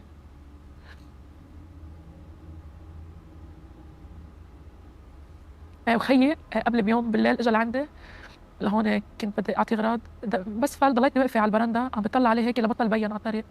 ما بعرف حسيت والله انه قلبي راح معه. يمكن كانوا عم يودعونا بطريقه نحن انه ما حاسين فيها، انه هذا كان وداع. Airwolf has created the most comprehensive database on Lebanon's victims. We asked them about the day Mohammed Haidar's family was killed. On the 23rd of September, we saw the deadliest day for civilian casualties. From your work and your research, what have you found? Looking at the 23rd, we found at least 56 incidents of civilian harm. Looking at just these incidents, we understand.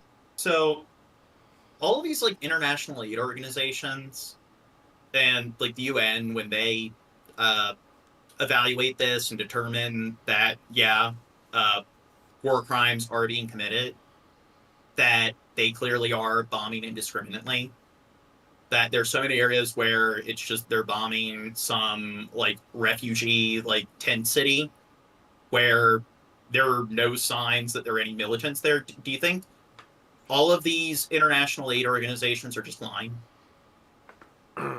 They're all corrupt. Conspiracy. So it's conspiracy, just like fluoride. Yeah. And like that one quote that I showed you where it's like, this is one of the world's like leading military experts. Do you think when all these like pundits, when it comes to military tactics, come forward and say that what they're doing is really not practical, and it's clearly designed, they're clearly strategizing, their tactics are to create as much collateral as possible, do you think all of those military experts are just full of shit and lying? They don't know what they're talking about? Yeah. Probably. I'm probably more of an... Me and Dirt are more of an expert than they are, I bet. When it seems like every single source out there, whether it's academic, whether it's from some kind of government intelligence database, whether it's from a journalistic source, whether it's from a like international sort of humanitarian aid organization, how come it seems like the only sources that are trying to defend the IDF are the IDF, Israel Times, and Fox News? I don't know. Do you think that, hey, clearly people are sheep when they trust all these other various different sources and so forth? It's just those three sources, the IDF, Israel Times, Fox News. Clearly, they're the three sources that are getting everything right. Yeah, you gotta get your news from multiple outlets, John. Yeah, and that's three. So that's No. Actually, I disagree. You have to get your news from one outlet, the Pedantic Pedestrian Podcast. Exactly. We'll watch Al Jazeera and Fox News for you. Exactly. 4 of those incidents, only civilians were killed. In those 12 incidents where militants were also killed, on average they were killed alongside 5 civilians. In every single one of those incidents where a militant was killed, they were killed in a residential building, or a residential building was destroyed in the process. Is this a typical trend that you're seeing when it comes to analysing events like this in conflicts? If we look at, for example, the Battle of Raqqa, the Battle of Mosul, we were not seeing the same level of kind of concentrated harm to civilians based within those family units. So the kind of destruction of families living together in residential buildings, or the number of children killed, kind of proportionate to the overall civilian death toll. October 7th and continuing war from Gaza kind of like blew that out the water. Okay, here. Get to the next story. Now to the growing concern on the West Coast. More dolphins and other marine life turning up dead, the victims of a toxic algae bloom. The folks at SeaWorld are among those stepping up to help.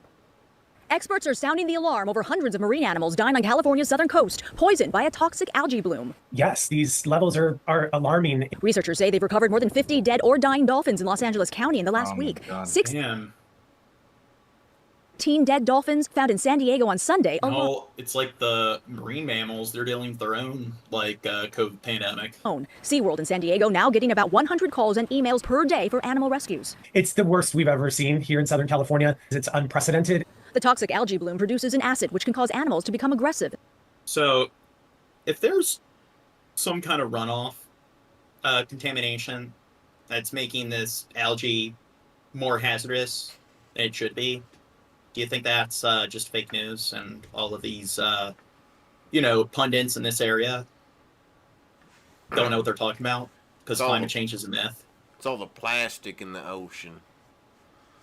Well, hey, it's a bunch of, environmental scientists. What do they know about the science?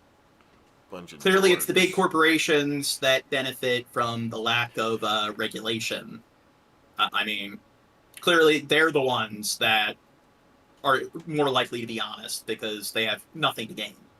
And suffer disorientation. It's 100% fatal in dolphins. Linda Cooper recently helped a sick sea lion. She was weeping, she seemed a little disoriented. She was foaming at the mouth. There were multiple reports this year of so-called demonic sea lions attacking. Okay, if I had a sea lion that was loitering about in the shoreline of my beach house or whatever, I couldn't resist trying to make it a house pet.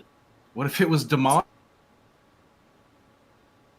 You have to get it help and then try to adopt it. Attacking people in California, although it's unclear if those animals were affected by the algae bloom. Experts say algae blooms are an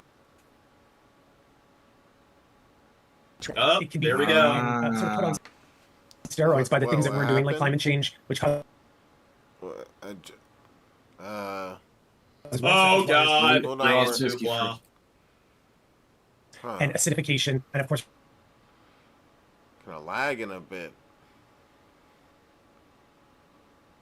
What's that? Ground control. What's Shab. Shab? We're kind of lagging a Is this bit thing on? here. I hope Well, maybe Dirt and I are smoothing out fine. now. Seems like. You're here. Maybe we're good now. Ground control. like steroids to these. Everything fine in the chat? Call it climate change. Call it whatever who you feel cares comfortable about calling them? it, as long as you believe it and understand that it's happening. We're still live. Well, this is the 4th year in a row a toxic algae bloom has impacted marine life in Southern California, but experts call this year's the worst yet.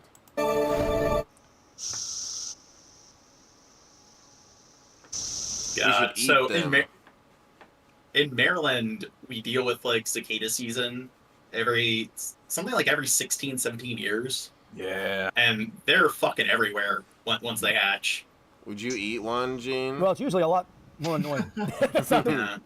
Nobody who knows about our previous streams is going to get the reference at all. Cicadas. That's why you need to do it again, Gene. Right, but we like know when we hit 3,000 subs, you need to do a bug. Okay, back on topic. Touching their heads. We'll eat bugs for 24 hours. This is part of the topic. There's literally bugs on the screen. Brood, as it's known, it's making its appearance after 17 long years. Cicada time already? Whether or not those noisy pests are going to bug South Carolina. No, I mean, the time intervals are different based on your region. Again this year. That's the sound that made some people confused and frustrated throughout the Midlands. I've just surrendered to them at this point. It's oh my God. Living in it. Around this time last year, cicada brood them encroaching on their property. 19 emerged in South Carolina, one of the largest broods of cicadas. So last year was a huge year for periodical cicadas, and those were 13-year cicadas, not 17. And they belonged to brood 19. And they were out across a wide band from the south, and actually that emergence went all the way from Maryland up to Iowa. And now the second largest brood, 14, is back after 17 years. Actually has populations out on Cape Cod, a large number in Pennsylvania. And interestingly enough, if you're in South Carolina, these guys are not on tap for South Carolina. Those things. You just missed them. If you want, I don't know. Have you ever been like Nevada? I don't think they have a cicada season, but they do. It's kind of hard. They have cicadas here. They're everywhere. But well, I know, but like, do they have like the sort of interval, sort of like season they're talking about where they're fucking everywhere? So every 17, I've never 13. seen that. There was a year here where I live where that happened, but with like these big like grasshoppers, desert locusts. Yeah, it was crazy. They were everywhere. I couldn't go in and out of my house without them getting into my house. It was just otherworldly or something. I've never experienced it. That's terrible. Like we should watch videos. There's videos of it. This year's cicadas. You can take a trip to North Carolina mountains, or just wait 12 years for Brood 19 to return to South Carolina. Reporting in Columbia. Yeah, that's such a weird noise.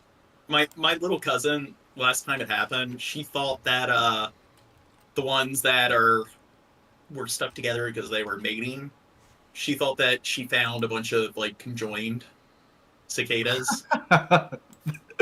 That's funny. Claire Faith, Watch Fox News, local first. They're mute. The world only knows Iran for its military. Its missile strikes on Israel, its anti-American rhetoric, and strict Islamic laws. But there is another Iran few people get to see. Here, we're going to learn about the true radicals or whatever. You see how evil the government is, which the government clearly makes up a very, very, very large percentage of the overall population. But like I've discussed before, we're going to see just how like non-progressive a lot of the general population is. Difficult to gain access here, especially for journalists. Reporting visas are rare, but the view is worth it and is surprising. Here, we're on the next topic now. It's 9 a.m. and Iran's national women's hockey team is training hard. Even though this is the only rink in Tehran, the team is going from strength to strength. Last year, they won the Asian Cup. Do you think the outside world understands Iran, understand what this place is really like for women? I think they can understand, but it is one of our most... So, like, I think it's been a few years at this point. There was one woman where she was murdered by the police, where they beat her to death because she wasn't wearing her hijab. But there were mass protests throughout the country. And again, we live in a fucked up world. Most of the world's governments are pretty corrupt and authoritarian. But do the views of the government really speak for the views of the average citizen? And one of the things you're going to see in Iran is with men and women in Iran, there's this huge fucking movement for more rights for women. And they're pretty critical of their government, where if they come out and protest against their government, they do risk being locked up and put away. So that's something like in the United States and shit. I mean, at least currently, unless Trump tries to do some coup or whatever. Currently, it's like if people go out and criticize the government, you don't have to be afraid of people locking you up. And again, let's generalize anybody who's Muslim. They all hate women. They're all radical. Even though they risk having their freedom taken away from them, they're still going to come out and criticize like the kind of like sexist sort of policies that the government enforces. Important purpose to show the other countries and to show the world how much. And here's the irony: is that discussing like people, kind of following the faith however they want. The irony is it's usually the authoritarian governments that really want people to abide by the faith in a very draconian manner. But then it's usually the political figures that are downing alcohol and having sex with a bunch of different prostitutes out of wedlock and everything. So it's kind of odd where the ones that really want people to follow it in a very radical and draconian manner seem to not really care about really abiding by like that sort of practice themselves. But then let's claim that these policies the government tries to enforce, that represents all the millions of people that fall into this group when you look at the average person, and kind of seems that they don't really like their governments. Our women are capable and what they're capable of.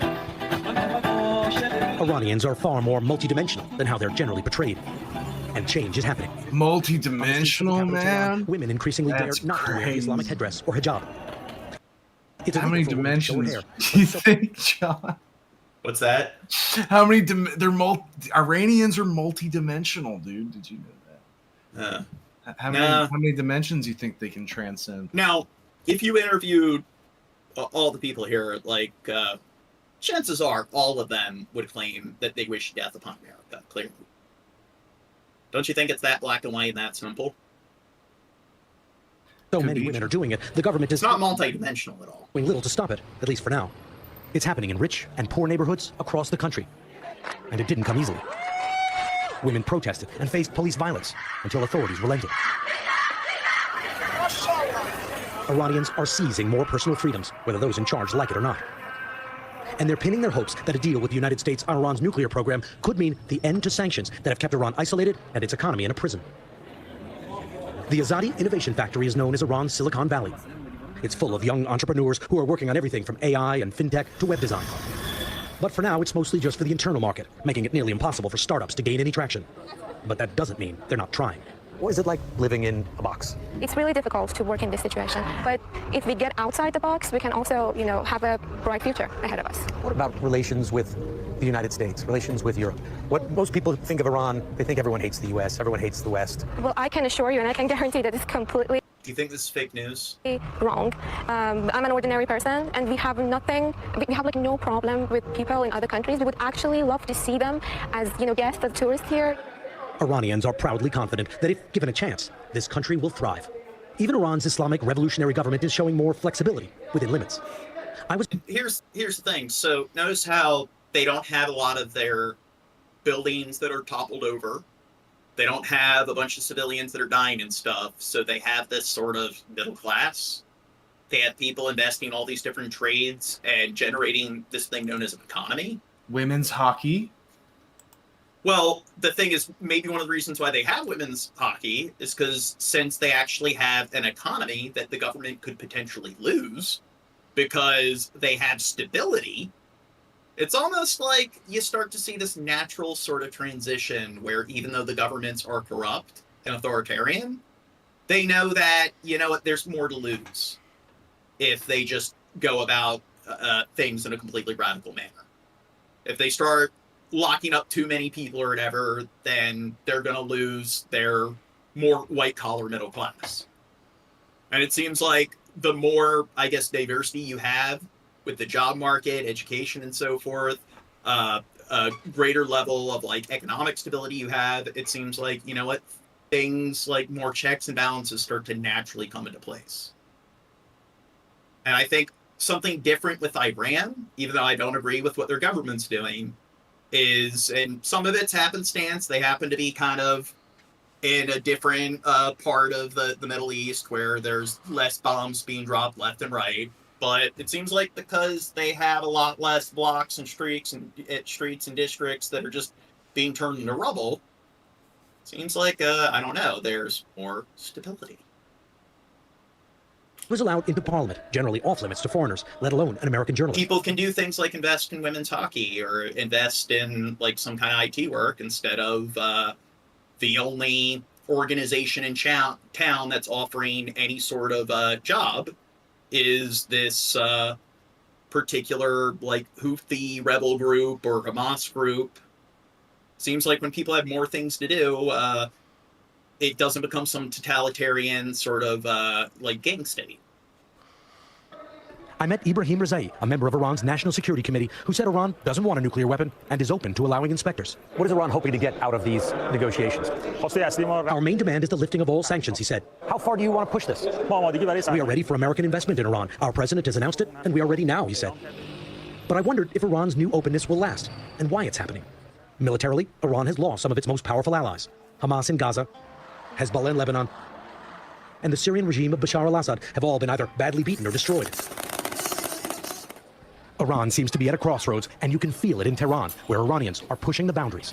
I've been to this country a few times, but never have I seen people openly speaking from the heart in this way.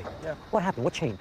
You reach to a point that you're fed up. You don't want to experience more of that thing, that sanction, that misery, that thing that every day you have to wake up to a bad news. So someday you say, oh, enough is enough. The government here wants a deal, wants more trade, and to stay in power. The question is, can it do them all at once? Oh, so the government wants to stay in power, but also they want more trade. So why do you think they want more trade? Get more money. And do you think maybe the reason they want more money is because, to begin with, they are actually generating money? Because there's stability and they actually have a fucking economy? So there's something that they could potentially gain from being less hostile and authoritarian? And yeah, there's more to lose if they decide to go about things in a more radical route. So maybe trying to add stability to a region, maybe in time, you fast forward 3 decades later, you're probably likely to see less war, less death, less sort of corruption, as opposed to fast forwarding 10, 20, 30 years later, when you just drop a bunch of bombs on the region and it's still the same thing. It's just a bunch of bombs being dropped left and right.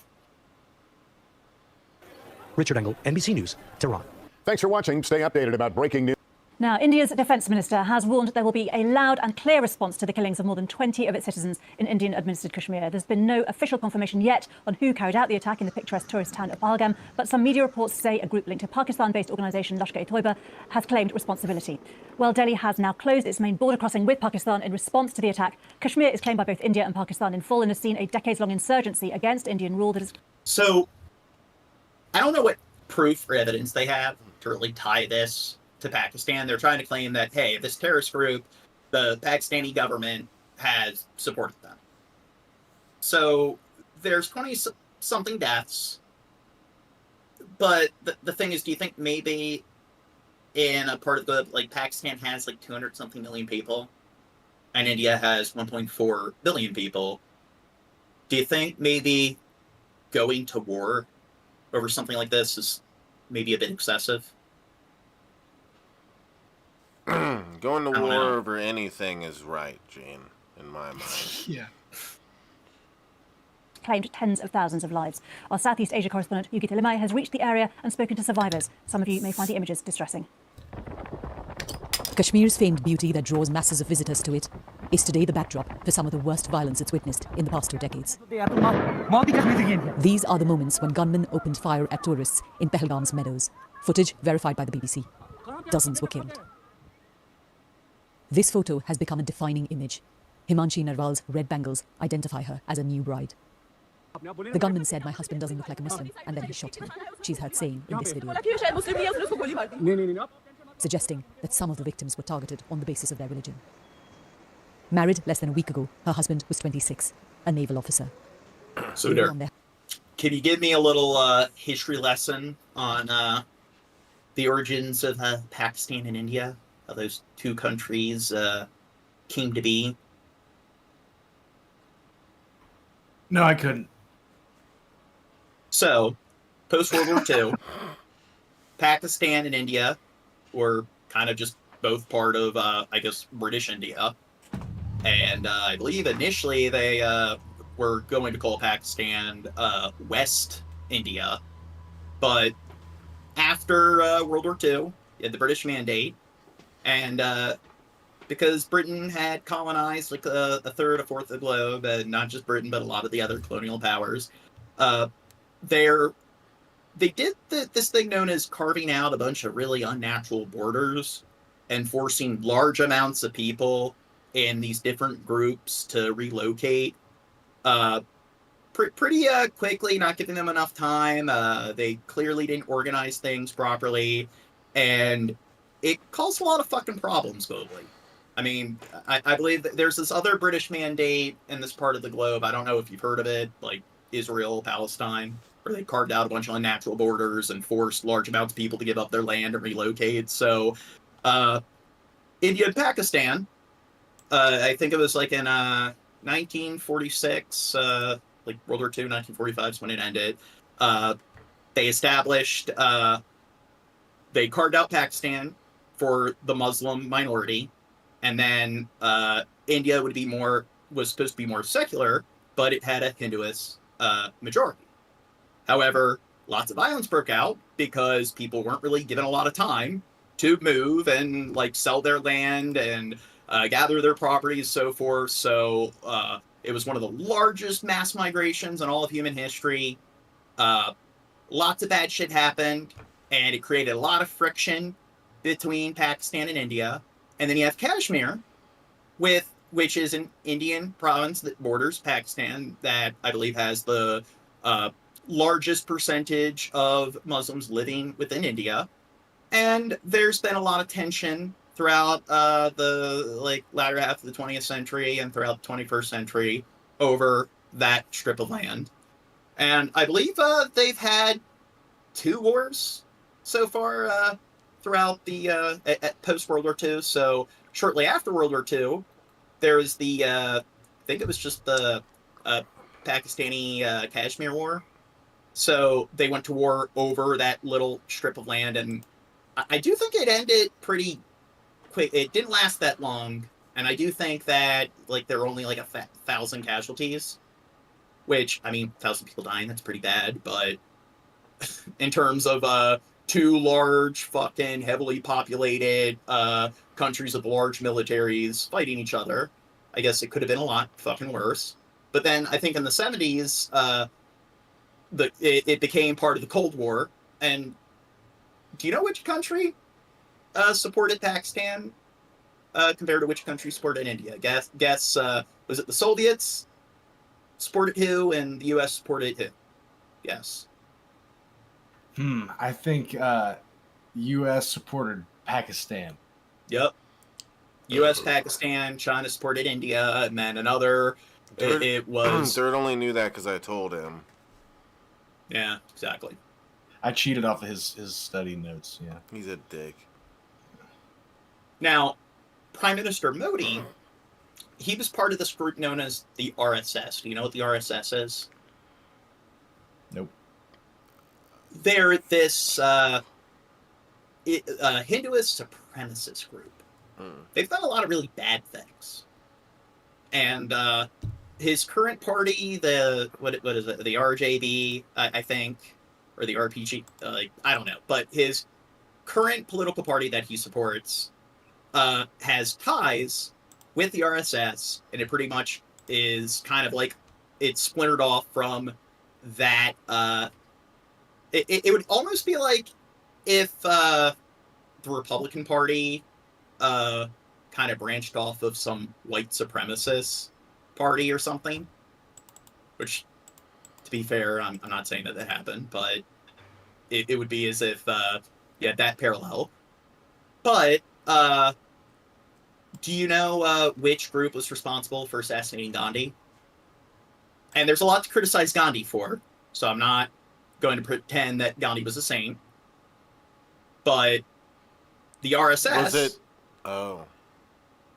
Assassinated Gandhi. You know why they assassinated Gandhi?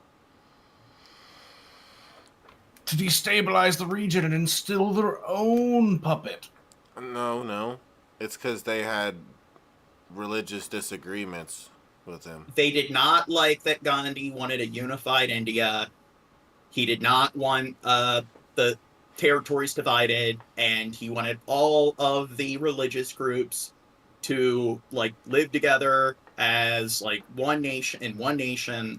They didn't like that. That was probably the thing that really got to them there at the end. Fuck that. Okay. One nation under Gandhi, indivisible. Yeah. I'm too tired to do the horn. But before Prime Minister Modi, or before he even became Prime Minister, he was like the governor of, it wasn't Kashmir, it was this other province that had a large population of Islamic Indians, and there was this riot that was incited, and they believed that the RSS was involved in instigating the riot, and there were a large amount of people who were killed. Do you know how many people were killed? No, but you're going to tell me. Over 1,000 people were killed. Whoa. And one of the things Prime Minister Modi is known for doing is he likes his bulldozer politics. He likes going into neighborhoods in Kashmir, bulldozing Islamic communities, no warrant, whatever, just, hey, we're going to destroy their homes. One of the things he did is he tore down a mosque and built a temple over it. So, yeah, it's not a great dude, but seems like, I don't know, everywhere you look, it's just more stupid, in-group, out-group sort of nonsense. Their honeymoon. If I became like president of America, I'd destroy all the churches and put up statues of me in their place. You think that would be a good change, Gene? I think that, I don't know. I think it'd be a good change. From outside Kashmir. These ambulances took the bodies of the dead to the airport, followed by buses which carried their families, to be flown out to their hometowns in different corners of India. This is a region that's not a stranger to conflict. It's faced an armed insurgency for more than 35 years. But rarely in those 3.5 decades have we seen an attack directed at tourists on this scale. In South Kashmir, another home in grief. Wait, is that a sock account for DP? Of course. They're very, you know. This is the family of Syed Adil Hussain, the only local man. Do they? I'm saying they don't have a check mark. Oh, okay. Well, around Pahalgam on horseback, and is believed to have been shot dead. Probably Dawes again. There's no one to care for us now. We don't know what we'll do without him. His mother wept. Indian security forces are still searching for the attackers.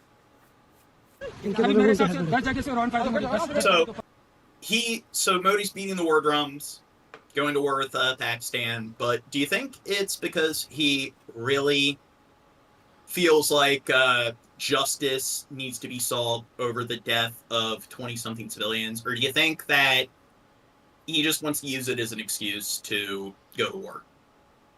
Probably the second and this strip of land that these two nations have been fighting over for a very long time, think maybe it's like, hey, Russia's going to go in, take over parts of Ukraine that they want, and the world's just going to sit by and just let it happen. Israel's just going to go in, turn Palestine into a parking lot, seize some land. Do you think maybe other world leaders are starting to mimic that because they're starting to see a pattern where no one really seems to be held accountable when they decide to do something like this? Yeah, there's absolutely, like, pretty much no push. When's Trump gonna take Greenland? I mean, watch it happen. So Tuesday. At first, well, the thing is, initially, it's just, okay, it's Trump being stupid. He's just saying a bunch of retarded nonsense. It's never gonna happen. It wouldn't shock me if he actually did do something like try to annex the Panama Canal. I mean, I could see, like, I think something like Greenland happening is, like, astronomically, like, unlikely to happen, but Panama, I could see him actually being like, nope, it's crucial for our security. And then what happens if they look away? And I mean, well, it's already happening. I mean, there like a handful of like things he's already said. And he's like, oh no, that was just a joke. And then now it's happening, and the Republican Party is now like, I didn't vote for this. Yeah. And then if that happens, China for a while, it's like, hey, we're going to go in Taiwan. They're going to be part of China, whether they like it or not. Do you think maybe they're more likely to actually follow through with it? The more, I guess, notable global powers do the same thing, and they show that everyone else just kind of stands by and lets it happen? Oh, lost Crow. बैठो बैठो बैठो बैठो बैठो बैठो आराम से बैठो firing कर रहे हैं वो लोग हाँ फायरिंग कर रहे हैं कोई चोट है मेरे बाजू में बगल में था क्या ब्लड कहीं लगा चोट क्या बेटा अच्छा ठीक ठीक बैठो मैं पट्टी करता हूँ आपको अरे नहीं हम लोग फौज हैं हम लोग बैठो बैठो हम लोग फौज हैं बैठो बैठो अरे हम लोग फौजी हैं कुछ नहीं करेंगे आपकी सेफ्टी के लिए आए हैं आपकी सेफ्टी के लिए आए हैं बैठो. And so in this area I mentioned how Modi's like he's been tearing down buildings, tearing down like homes and stuff of the Islamic citizens living there. And he's been building sort of like Hindu settlements and stuff, building a temple over a mosque that they tore down. But another thing they're doing is they're providing asylum to non-Muslim Pakistani citizens, inviting them to move into Kashmir. So does that sound similar to like, you know, Trump giving asylum to white South Africans? We gotta give asylum to people that fall into our group. We need more white people in the country. बैठो बैठो बैठो आपकी safety के लिए आए हैं हम Indian army हैं बैठो आप लोग कहाँ से आए हो कहाँ से आए आप लोग आपके बच्चे कुछ नहीं करेंगे थोड़ा बताइए हुआ पति को मार दिया नहीं बेटा शांत रहो. I say to the whole world, India will identify, track, and punish every terrorist and their backers. And he has literally referred to the not just the Muslim population in India, but the Christian and Sikh population as well as infiltrators. We'll pursue them to the ends of the earth.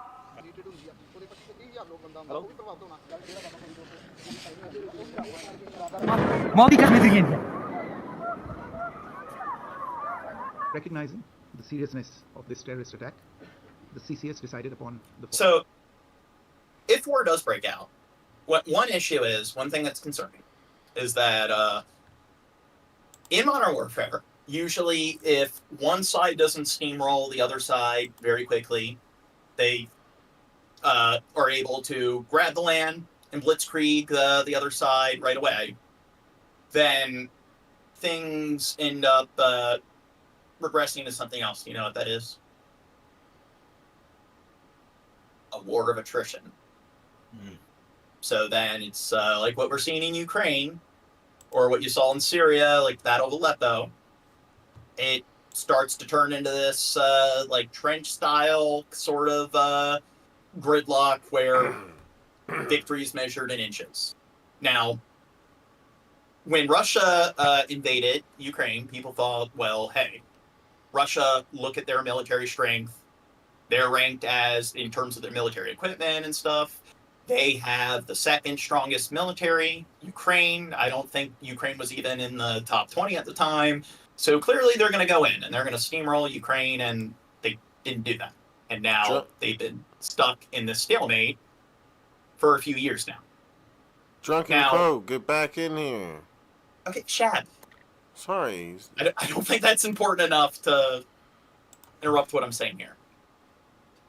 But Bangladesh, or not Bangladesh, Pakistan, I do believe they are in the top 10 countries in terms of their military strength. And Pakistan has nuclear weapons. India has nuclear weapons. Both of them are nuclear powers. And both of them pretty much built their nuclear arsenal in response to the other country developing nukes. And India has, I believe they're like ranked number 4 when it comes to their military strength. So essentially, unlike Ukraine and Russia, where the gap in military strength is much wider, here the gap in military strength is much smaller. So if they engage in some kind of military conflict, imagine if in Kashmir they get stuck in a stalemate for years. I think it's probably more likely to happen with India and Pakistan than it is with Russia and Ukraine, and it happened with Russia and Ukraine. And how many people do you think, like, the Battle of Aleppo lasted for like 4 years? Lots of people fucking died. How many people do you think could die in the long run if a stalemate like that happens in Kashmir on the border between Pakistan and India? Too many, John. Too many. Too fucking.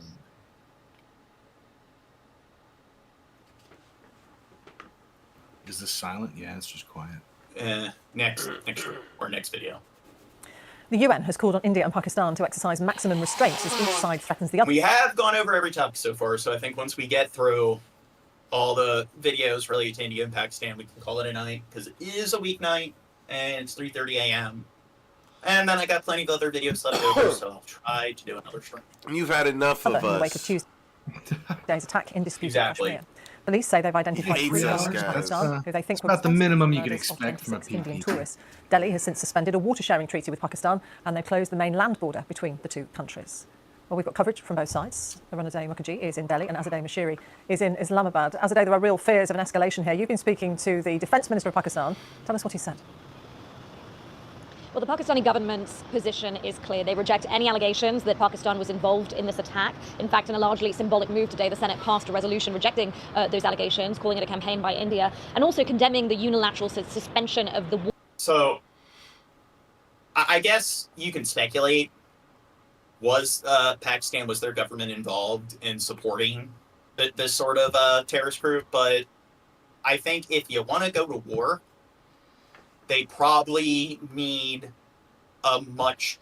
they probably need to substantiate that claim much more. And I think they probably want to really make sure that that's actually the case before they actually get involved militarily.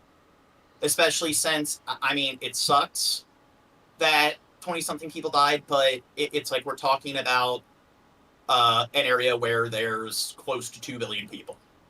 I mean, Pakistan, India combined, it's like we're close to, I think it's like up to 1.6, 1.7 billion people at that point. So it's just something like 2 or 3 people engaging in some mass killing where a couple dozen people die. Within that large sample size of people, something like that happening, I mean, it's pretty much guaranteed to happen. In the United States, it happens all the fucking time. Like every other day, somebody shoots up a school or whatever, and a dozen or 2 people die in the process. So, like, sitting there and claiming that, hey, Pakistan, their government needs to be blamed for what happened, I don't know. I don't think it's possible to prevent, like, an incident like this.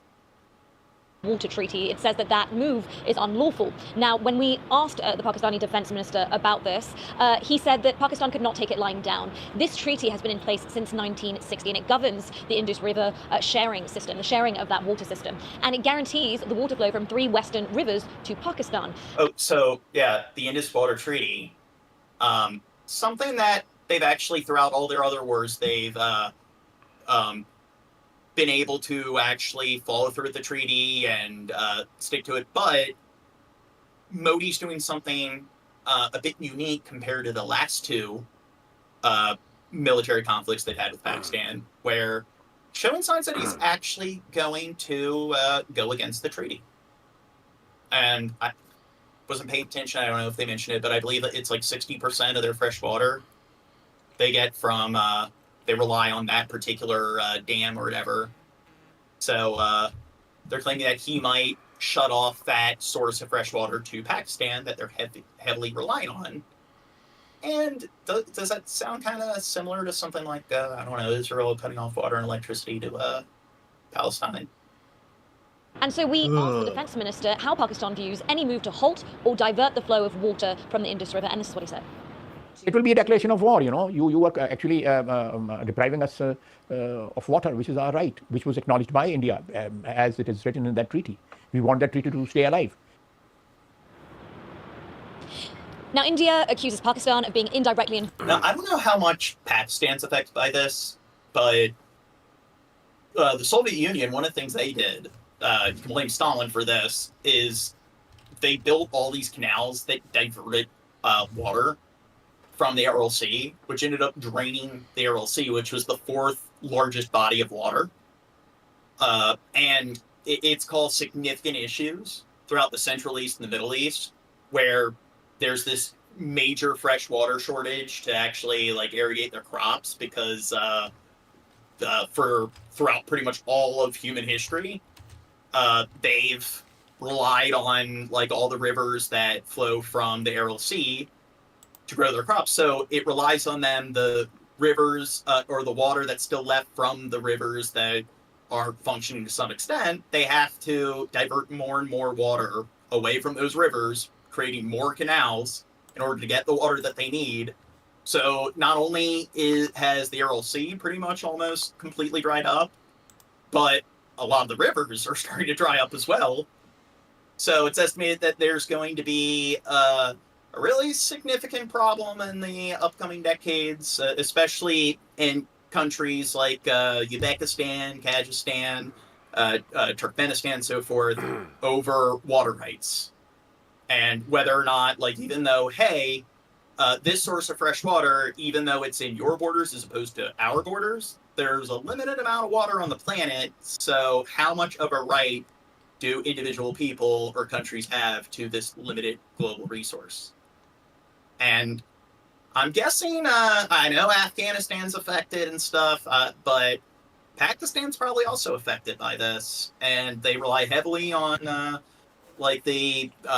the one dam or whatever from the Indus, the Indus Water Treaty for 60% of their fresh waters. So seems like they're probably going to be really fucked over if they do deprive them of that. Involved in the attack because it accuses Pakistani militants based on Pakistani soil of being behind this attack. Now, we put this to the defense minister and asked him whether he views Pakistan as having any responsibility. Oh, and some more thing here. So talking about carving up unnatural borders.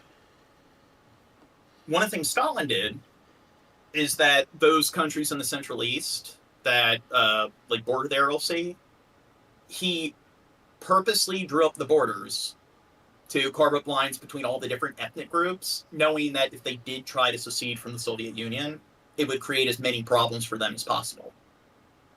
And now the Soviet Union has collapsed and everything, and now they're dealing with issues with the lack of fresh water due to Stalin's little project there. And something I think it's Uzbekistan has the strongest military out of the Central Eastern countries. And if you look at all the borders, there's a very large amount of Uzbekistani citizens living in all those other Central Eastern countries. So it's estimated that if things really do get out of hand, Uzbekistan might be hey, look, we got all these ethnic Uzbekistani citizens that are living in all of these other countries, so we're going to have to seize all this land in all these bordering regions. And they might use it as an excuse just so they can have access to more land for fresh water. It's kind of funny how Stalin, caused a lot of fucking problems even today, and he's been dead for a while.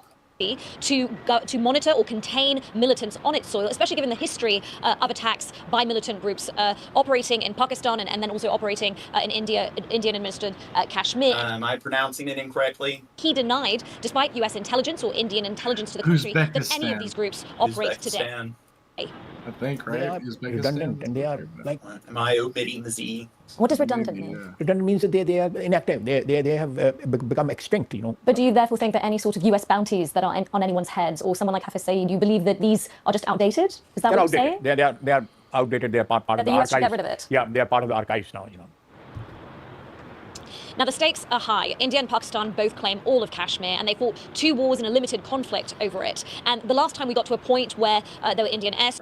What's weird is, in the Cold War, China was supporting India, but now India doesn't get along with China at all over, I forget the one territory, it's more to the east, that's disputed between them and China. So now China and Pakistan are big buddies because they both don't get along with India. And now we're kind of supporting India because they don't get along with China or Pakistan. Strikes where there was any form of back and forth military action was in 2019. At this point, the defense minister said we're still in the realm of diplomatic tit for Uzbekistan.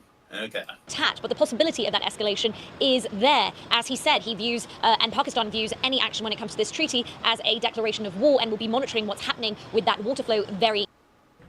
A house is reduced to rubble in the disputed Kashmir region. It's one of 2 homes destroyed by Indian authorities who say they belong to 2 suspected militants, one of whom is accused of being involved in Tuesday's deadly attack on tourists. Gunmen killed. So why did they destroy the buildings? Was that necessary? 26 people, most of them Indian, at a resort in Pahalgam in Indian-controlled Kashmir. India has described the mass shooting as a terror attack and is accusing Pakistan of backing it. On Friday, Pakistan unanimously passed a resolution against India's attempt to link it to the mass shooting. Senator Pakistan. So wouldn't that be akin to, so it seems like it's more bulldozer politics, but wouldn't that be akin to, hey, this guy robbed a bank and was arrested, so we're just going to tear down his house? It's like, I can understand maybe seizing the property from them, but I don't know if demolition is going to... It's an eyesore. In all its forms and manifestations, rejects all frivolous and baseless attempts to link Pakistan with the Pahalgam attack of 22nd April 2025. According to Indian officials, Indian and Pakistani soldiers briefly exchanged gunfire somewhere along the highly militarized line of control overnight. The line splits Kashmir between India and Pakistan. No casualties were reported, and the Pakistani government declined to comment on the report. It is another escalation in what has already been a dangerous increase in tensions between the 2 nations. On Wednesday, India suspended a crucial water-sharing treaty with Pakistan and closed the only land border crossing. The closure splitting up families who are desperate to stay together. Despite my daughters being Pakistani nationals, why am I not allowed to enter Pakistan, says this Indian mother. How will my daughters live without me? No government separates children from their mothers. India has also revoked all visas issued to Pakistani nationals. Pakistan has responded by canceling visas to Indian nationals, closing its airspace to all Indian-owned or operated airlines, and suspending all trade with the country. It is also rejecting India's attempt to suspend the water treaty. And lots of common themes. Cutting off trade with the other country. Let's just build up forces and stuff at the border. No one gets in or out. The treaty is a binding international agreement brokered by World Bank and contains no provision for unilateral suspension. Any attempt to stop or divert the flow of water belonging to Pakistan, he says, will be considered an act of war. All of this is adding to fears of a wider military conflict between the 2 nations. 2 of the 3 wars between them have been over Kashmir, and both countries are nuclear armed. For City News, I'm Erica Natividad. Oh, so there's been 3 notable military conflicts. Along the so-called line of control that separates Pakistan and India, there were reportedly an exchange of fire overnight. That's according to a Pakistani official. It comes after a deadly attack earlier this week, militants killing at least 26 tourists in the Indian-administered Kashmir, and that marked the deadliest attack since 20. So where do you think we're going to be in the next 100 years? Globally? We're going to have world peace. Yeah, either that or we're not. We won't. When are we going to be like the, I don't know, the Ancients and Stargate, or like every sci-fi series has that race where they've transcended into like the Type 1 society where they've abolished all war and everyone, they're wearing their pristine robes. They meet like the lesser societies, and it's just like maybe one day. Maybe one day. Are you talking about the human race or just America in like the country? Talking about the human race. Yeah, not gonna happen. Oh, yeah, I thought you were talking about just America in general. There's always gonna be people against that idea. Okay, you know what? We need to use like Kim Jong-un. We need to use genetic engineering and cybernetics to make people not people, because as long as people are people, they're going to do what people do, which is just be racist and like xenophobic and engage in the stupid in-group out-group bias, because human beings fucking suck. T19 or fuck humanity. I give up. I don't know. Maybe everything is fucking pointless. A group previously unknown called Kashmir Resistance had claimed responsibility this Friday. India's army chief visiting the site of the deadly attack. India and Pakistan have already fought 3 wars over Kashmir, and we can cross to Islamabad. Speak to our correspondent, Shazeb Wala. Hello to you. Shazeb. High tensions, needless to say. What more can you tell us about the exchange of fire that occurred overnight? Well, exchange of live fire between Indian and Pakistani forces continues at the line of control, the de facto border that separates Indian and Pakistani administrative. Now, how about this? How about we create these virtual sort of heaven pods? Everyone gets to live in their little virtual reality heaven pod, and we just have robots that make sure the bees are pollinizing and everything, and they make sure that like all the plants are growing and shit, and humans give the planet a break. Wait, did you say pollinizing? Like combining pollinization and colonizing? Yes, that. Yeah, pollinizing. I'm falling asleep. Yeah, whatever. Tamil region. The exchange of fire began yesterday evening, where post-to-post firing took place in the Lipa Valley. For now, there hasn't been any firing on civilian population, even though there is a ceasefire agreement in place on the line of control between India and Pakistan. But we see clashes taking place, especially whenever the tensions are high. For now, tensions between Pakistan and India are the highest. I mean, maybe we should just have a quarantine where the internet and stuff, we just let Amazon feed everybody, have the package delivery drones provide people with their like 3 meals a day, and we just make it so everyone has to stay inside and quarantine everyone from interacting with anybody else physically for the next 50 years. Yeah. Do you think maybe that will solve the world's problems? No, I think that'll make everything worse. Everyone it needs a timeout. Humanity. Everyone needs to be in house arrest. They have been in years. We have seen that Pakistan's defense minister Raja Asif has to eat shrooms. Look how nice you were on shrooms. If everybody was like that, it'd be a peaceful world. Somebody in the chat says, "I don't know why slavery exists. We should make robot slaves, as long as we don't give them sentience." I mean, I don't know why slavery exists. I wish we could have slaves that were robots. Well, as long as they... It's like they don't see the irony in that question. It's like... Well... I don't get why people want slavery. I want slavery. Well, they probably mean robots that don't have high-level thinking. Like Roomba robots. Yeah, just wait until your Roomba fucking hates. Does it all of a sudden matter when the robot has high-level thinking? It's like it has AI or something? Well, if it doesn't have sentience... then it's at that point it's not. It doesn't matter. It's not a living thing. Yeah. Well, it's claimed that Pakistan was. Okay, I guess that's what you mean by high-level thinking, sentient. Yeah, sentience. Sentient. Involved in the Pahalgam attack and warned that the worsening tension could lead to a full-fledged war. While he was talking to a media house, he said that the Pakistani military has been told to prepare for the worst. We have also talked with security sources that have told us that if there is any action from India, Pakistan will respond. On the other hand, the United Nations is calling for restraint for both sides. International concern that this could escalate.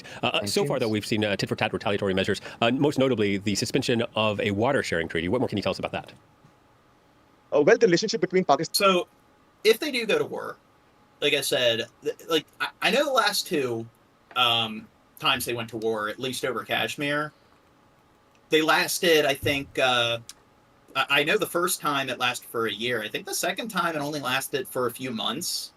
Or I think it was like 6 weeks, and both times I think only around there were 1,000 casualties. So I hope if the war does happen, I hope that maybe it doesn't go beyond that point. But my fear is, what if that previous scenario I told you about happens, where India attacks, both of them bunker down, and then it becomes a Russia-Ukraine scenario, except you got two countries that have much larger populations, both have nukes instead of one party having nukes. I mean, chances are none of them will use the nukes, but I could see lots of fucking people dying if that happens. Pakistan and India well, out of like Russia, Ukraine, Pakistan, India, it's going to be Pakistan and India doing the nukes. I think if any country is likely to use nuclear weapons, it would be North Korea. 1947, both countries have even fought 3 wars. Yesterday we saw that Pakistan, in retaliation to India's measures, actually suspended all trade and threatened to suspend bilateral accords. It has also downgraded diplomatic ties with India and also closed its airspace to any Indian traffic. It is also asking Indian nationals. And I think the Arabian Sea. So one big advantage is that India has a decent amount of like aircraft carriers. You know, they have like 2 or 3 aircraft carriers. So I do think they're deploying one of them on the coastal regions of the like Arabian Sea. To leave the country. Pakistan has also strongly reacted to India's suspension of the Indus Water Treaty, calling it illegal. The treaty signed in the 1960s actually divides the tributaries of the Indus River between the two countries. Do you think it's illegal? Now, the thing is, here's the problem. When countries decide to break international laws, there seems to be this common pattern. Do you know what it is? Nobody fucking... Nobody does anything. Nobody enforces it. See, so I knew it. It's I'm like, so what's the smart. fucking point? Where's the UN police force? The treaty has actually endured through 2 wars and almost 6. The Indian military says Pakistani soldiers fired at Indian posts along the Kashmir border overnight. They say in the second consecutive night of attacks, gunmen killed 26 people, most of them Indian tourists. Pakistan denies the allegation as the assault was claimed by a previously unknown militant group calling itself the Kashmir Resistance. Tensions have risen dangerously between India and Pakistan, which have fought 2 of their 3 wars over Kashmir. The gunmen weren't killing at random. The religion of the tourists was being asked, and then it was predominantly the men folk that were being gunned down. I was here, we were eating bhel puri. My husband was standing by my side. One man came and he shot him. He said, perhaps he is not a Muslim, and then he shot him. The attack went on for several minutes, and by the time the terrorists again melted away in the thick jungle surrounding the meadow, 27 tourists had been killed, and dozens more had been injured. Those who lost their kin in the terror attack were inconsolable in the aftermath of the tragedy. I don't know. I kind of want to create a country where it's just in all of these regions where everyone's just being shot in the head and fucked up. I kind of want to, I don't know, maybe I should buy out an island. And just, my attitude is, so it's like India's like, hey, we'll give citizenship to any sort of non-Muslim, citizen, Pakistan, like Trump's kind of like, hey, white South Africans, I want you to come and so forth. Like people keep trying to make these ethno-states. If you can show that you're like genetically, like whatever, like we'll give you citizenship. My thing is that if you're being fucked over and being genocided, then I'll give you citizenship. I'm going to create the asylum state. Good luck, John. The local Kashmiri folk were the first responders. And my policy is that if there's a street or whatever, you have to have like limitations on how many people of different like ethnic groups or religious groups or nationality groups can be on one street, because it's like we don't have enough people of this ethnic group here. So you got to make sure that there's at least every single street, there's one business for every single group. There's too many of the same people here. So you got to make sure to desegregate it. So it's like there's not forced segregation, there's forced desegregation. You're not allowed to have this many people in this group. You need to have at least like a 2% divide of every single like group you can find. I don't know, John. Sounds like DEI Island. I to was me. just about to make a DEI joke. This Muslim family's house and whatever my country is, it's like there's already one other Muslim family. I'm going to force this Mormon family to move in, and I'm going to force you to move next to this Hindu family and this Jewish family. I'll show them. There's not enough people of this group on the street. Tragedy. The Kashmiris carried the injured tourists on their ponies and even on their backs. We all came, reached the spot, and helped a lot of people move on ponies. We carried people on our shoulders, those who could not walk, and we gave water to a lot of people, as humanity comes first, and then religion. And they were our guests. Or, you know how there's certain countries where it's like they're paying people to, I guess, have children of like the same ethnicity, because the logic is they don't want that particular ethnicity to die off because, oh my God, like white people might go extinct. My thing is that we'll pay you or reward you with less taxes if you have a kid with somebody of a different ethnicity. It's so dumb.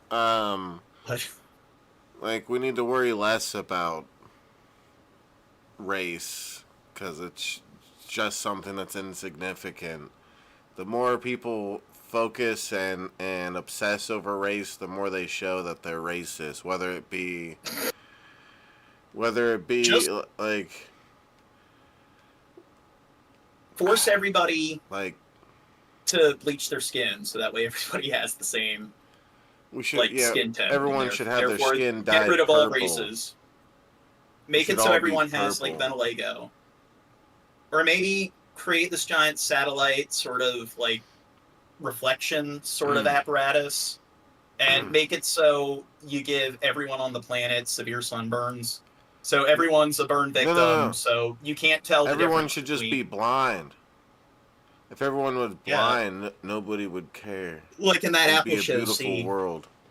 Yeah. But then everyone would separate people based on the sound of their voice. They like what decibel you speak at, and that's the new race.